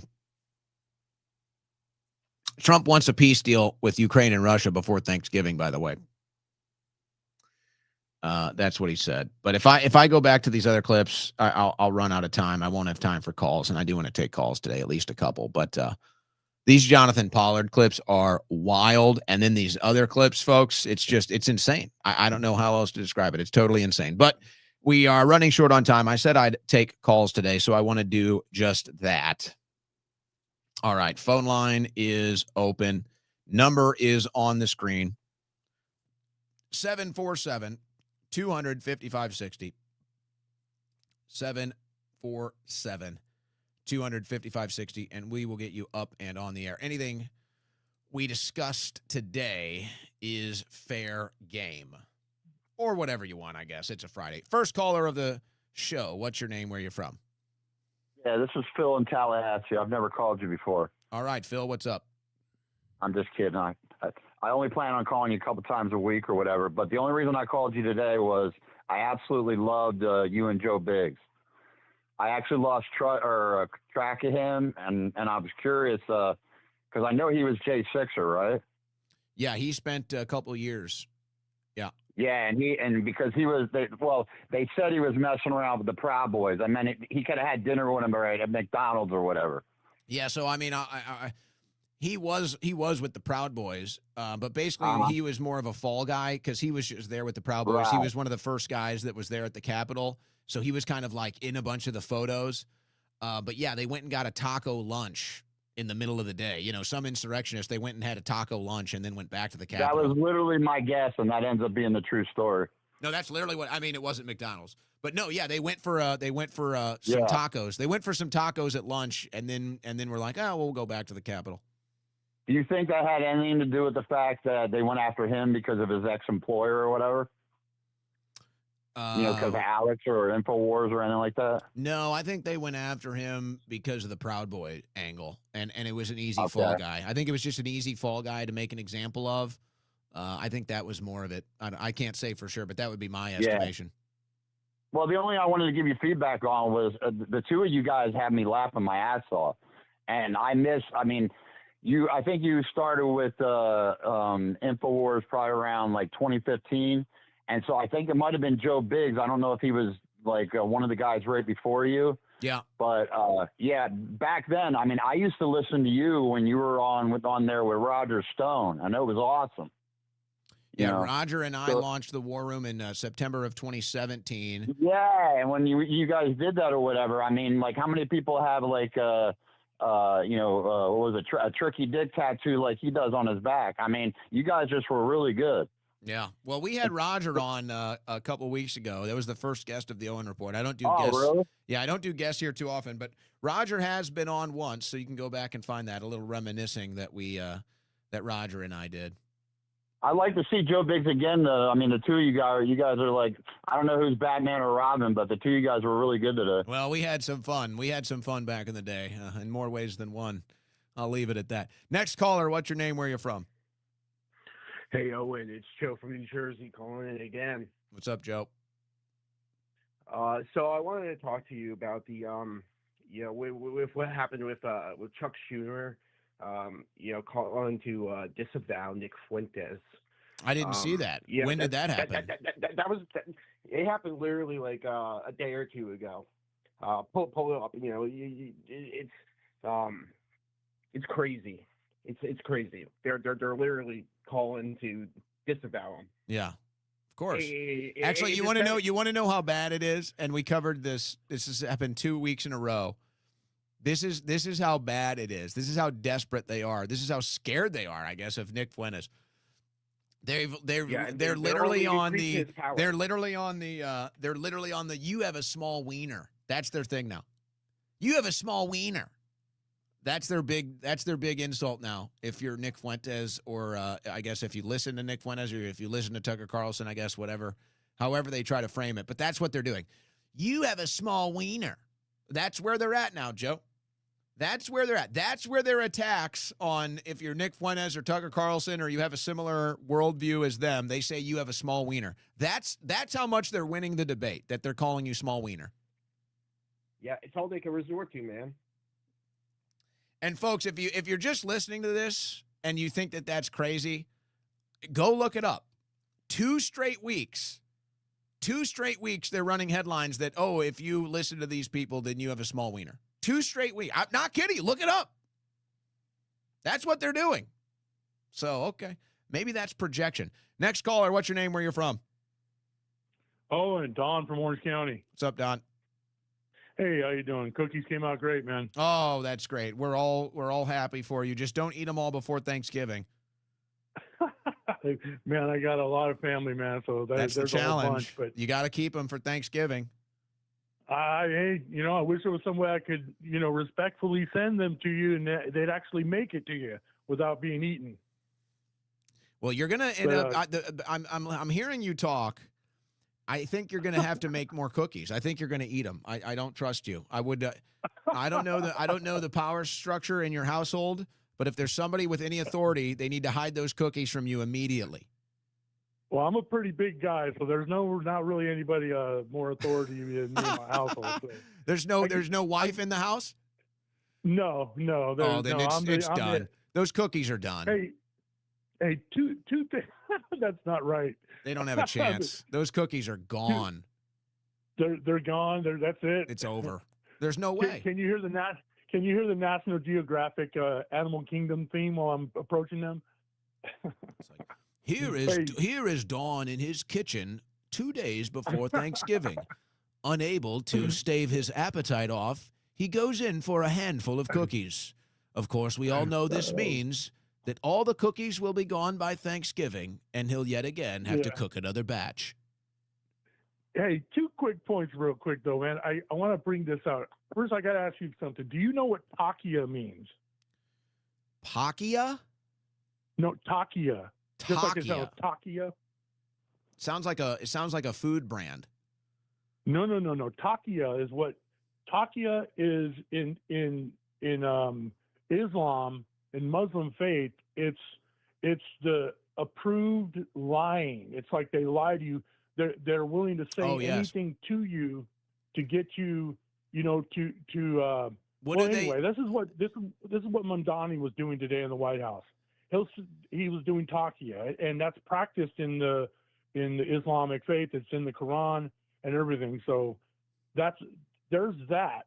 And I want to touch base. I've been meaning to tell you about this. It happened a couple of weeks ago when Trump was on Laura Ingraham. When Trump said no talent in the U.S. and then Laura Ingraham came back and says, "You don't think we have talent?" And he says, "No, you guys." He says, "No, you don't have talent." That right there told me everything I need to know about Trump, because he doesn't see us. He doesn't see America as part of him. He's already separated himself. I'll tell you what. I'll disagree. I think that he was. I could understand that interpretation. I don't think it's an unfair interpretation. I don't think that that's how he meant it. Now, when I hear Roseanne say that, when I hear Mark Levin say that, I think that's intentionally. I think that they're actually telling you. I think Trump was more speaking to Laura like they were in a debate, and she's arguing we have the talent, and he's saying that no, you don't. But I don't think that's an unfair interpretation. I disagree with it. Now, as far as the Quran and the taqiyya, I read the Quran when I was in prison. I don't remember those verses, so I don't know if you could cite them. But it's really indifferent to me, because I hear the same thing get told about the Talmud. I hear the same people say the Talmud says Jews can lie to Gentiles too. So it's just like, I can get into these theological debates. All right, I don't want to get into a theological debate. To me, there's no point in a theological debate. I'm looking at a political debate. I'm looking at a foreign policy debate. I'm looking at a geopolitical debate. That's what I'm looking at. And so the results speak for themselves. So that's where I aim. That's where I focus when I get into this subject material. I don't go into the theological realm, because I don't think it works. I don't think it applies, and I don't think most Americans can even comprehend it or want to. But they can't understand foreign policy, and they can't understand geopolitics, and so that's where we kind of focus on. Next caller, what's your name? Where you're from? Hey, Owen, it's Mike in Ohio. How you doing? I'm good, Mike. Thank you. How are you? What's on your mind? Hey, good. Hey, so I have to agree with the last caller about Trump right now, man. I know everybody wants him to succeed, and he is doing some good things, but I think he's just another cog in the deep state wheel where they're trying to push a civil war in America, and they want division, and I don't see him creating any unity, and I don't see him fulfilling any of the promises that he guaranteed us. So I don't see the good things that a lot of people see, and I just don't have faith in him in the next 3 years to do anything other than let Democrats win the primaries or the next election cycle, and then possibly the presidency. Yeah. Well, I think, today, I think there was a moment of unity. I think there was a moment of unity today with Mamdani. But I think that, your general takeaway as far as the perspective is concerned, I think that you're right. I mean, I think that there's a general perspective, especially from a lot of people. Are you a male under 40, by the way? I'm 44. All right. Well, you're right there. You're right there. This is where Trump is hemorrhaging, and approval ratings are always, sometimes like when approval ratings are a story, sometimes they're not. Trump's approval rating was at 35% today. It's tanking, it's plummeting, and that's mostly from men, and it's mostly from men under 40. This is my social circle. I'm 36. I talk to men around my age, younger, older, and they are all basically, the public perception is what you're describing. That's the common public perception right now. Right. It's almost like what we got with Obama. He talked a big game, and like he was just going to fix everything. And they're smooth talkers, they're businessmen, and they make these backdoor deals for foreign countries and advance interests in the Middle East, and they never worry about what's going on here at home. And yeah, well, that's just it. Yeah, that's just it. It's what's been admitted by a lot of Israeli officials too. If we wear out the West, we'll just move to the East. We'll just start sucking off of China. And they literally say it. That's the craziest part. They publish it. They say it on TV. It's not even a conspiracy theory. So it's just like, what are these pathetic Americans? Honestly, it's pathetic. These pathetic cuck Americans to Israel. They do not give a damn about you. They tell you, they look at you like a pathetic worm. Golly. Next caller, what's your name, where you're from? I can't agree more. When I got two things to cover tonight. This is Albert from Pennsylvania, and two things real quick. Go ahead. Go ahead. Give me the mic. Come on. Go ahead. Two things. All right, check it out. One thing is, I saw in the chats earlier, people were kind of busting Joe Biggs on the white fridge earlier. I mean, man, come on, bro. Can you get any more white trash than the white fridge, man? I mean, come on, bro. I mean, it's just he's got to step his game up he's got to step his fridge game up a little bit more. I mean, come on. So there's that. I gotta get Joe Biggs to kind of, get on the stainless steel game over here and kind of get his shit looking a little bit more crispy. You know what I mean? Anyway, though, Owen, back to the whole Israel thing. I mean, I agree 100%. You got to lead the charge with this, Owen. You got to lead the charge. Nobody else is talking about this topic as hardcore as you are, and you have to take it all the way. You have to lead the charge. You got millions of people that will back you up, Owen. You got to slam dunk this thing, Owen. I'll get to the next caller, but I'll leave you. Well, we're winning. It's not even up to me, honestly. I'm doing political play-by-play, political commentary. I give my opinion. Obviously, I try to be a force of, a force in the direction I want. But this is way bigger than me. The public perception of this issue is way beyond my reach, and it's already over. It's already over. So it's not going back. It doesn't matter my approach to it or not. It's already a done deal. Everybody sees it. And I don't know if we can do, I don't think we can do the fake Albert anymore until we hear from the real Albert again. It's not fair. I think until we hear from real Albert, I can't do the fake Albert anymore. I want real Albert back. So you need to be begging for the real Albert to call in. Because I can't do the fake Albert without the real Albert. I can't do it. Next caller, what's your name? Where you from? Hey, what's up, Owen? This is Jeremy, the skunk man from Arlington, Virginia. All right, Jeremy, go ahead. Hey, you've been mentioning about the whole propaganda, how it's bad propaganda, what the current administration is putting out right now. What I think is it's the same propaganda, but I think that now in 2025, people see through it. It's like sliced bread. We're so used to it now that it's not even phasing the young children, So I don't know. I think we're just advancing as a society. What do you think? Yeah, I think there's something to that. I think maybe if we got more specific on different points of propaganda, it might be one area where they're still doing more advanced propaganda, where another area like they're barely even trying. I think it's a fair observation. Yeah, I think there's something to that. Yeah. So like early 2000s, 9/11, yada yada, commission report, the official 9/11 commission report comes out.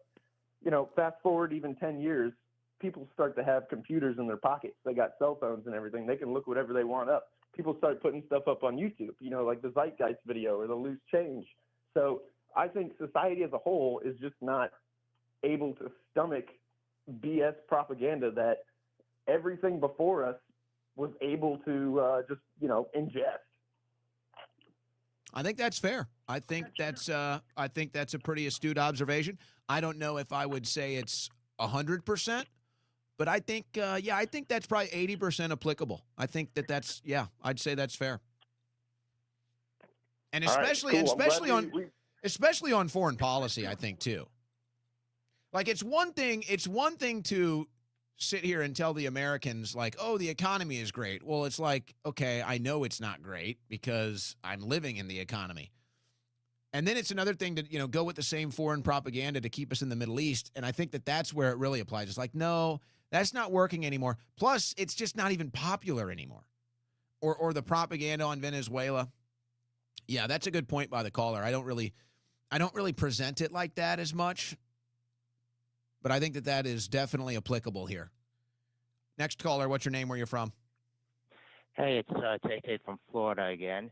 In regards to yesterday, in regards to the high school girls and high school boys, Yeah, I am 5 months younger than you, so yeah, it actually applies.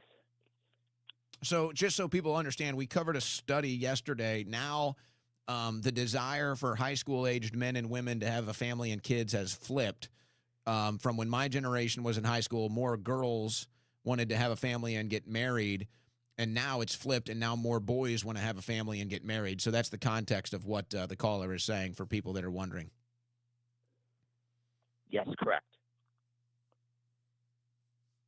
Yeah, so anything else on that? So we agreed that that is a flip that we've seen in our lifetime. Yes, that is correct. Like I said, I am 5 months younger than you, so we're both class of 2008. Yeah, honestly, you know, who knows a number? I suppose it depends on your social circles. But for me, it was like most girls would at some point talk about a family or marriage. Like that was something that they would bring up, where most guys, like, no, like we wouldn't even think about it. We weren't even talking about it. Yeah, I'm exactly the same way. It seems it's reversed. It seems now it seems now more high school boys want to talk about it or think about it than girls do, and that's that recent study. You know what's crazier about that? I don't think I said this yesterday, and the caller brings it up now. We'll close with this today. What is the larger story? Because that is totally defiant of gender roles. That is totally the opposite of gender roles. Women are supposed to be thinking about children. Women are supposed to be thinking about long-term loving relationships. Now, I'm not saying men aren't supposed to be thinking about that stuff, but we're wired differently. We're wired differently. It's like the joke or that meme where it's like the man and the woman are sitting in bed and the woman's like, oh, he's thinking about other women, and the man's thinking about like an Xbox game or, you know, a card collection. It's like, yeah, that's how men are wired. Like we're over here thinking about playing football or, you know, eating a steak, something like that. Women are over here thinking about relationships and love and kids and romance.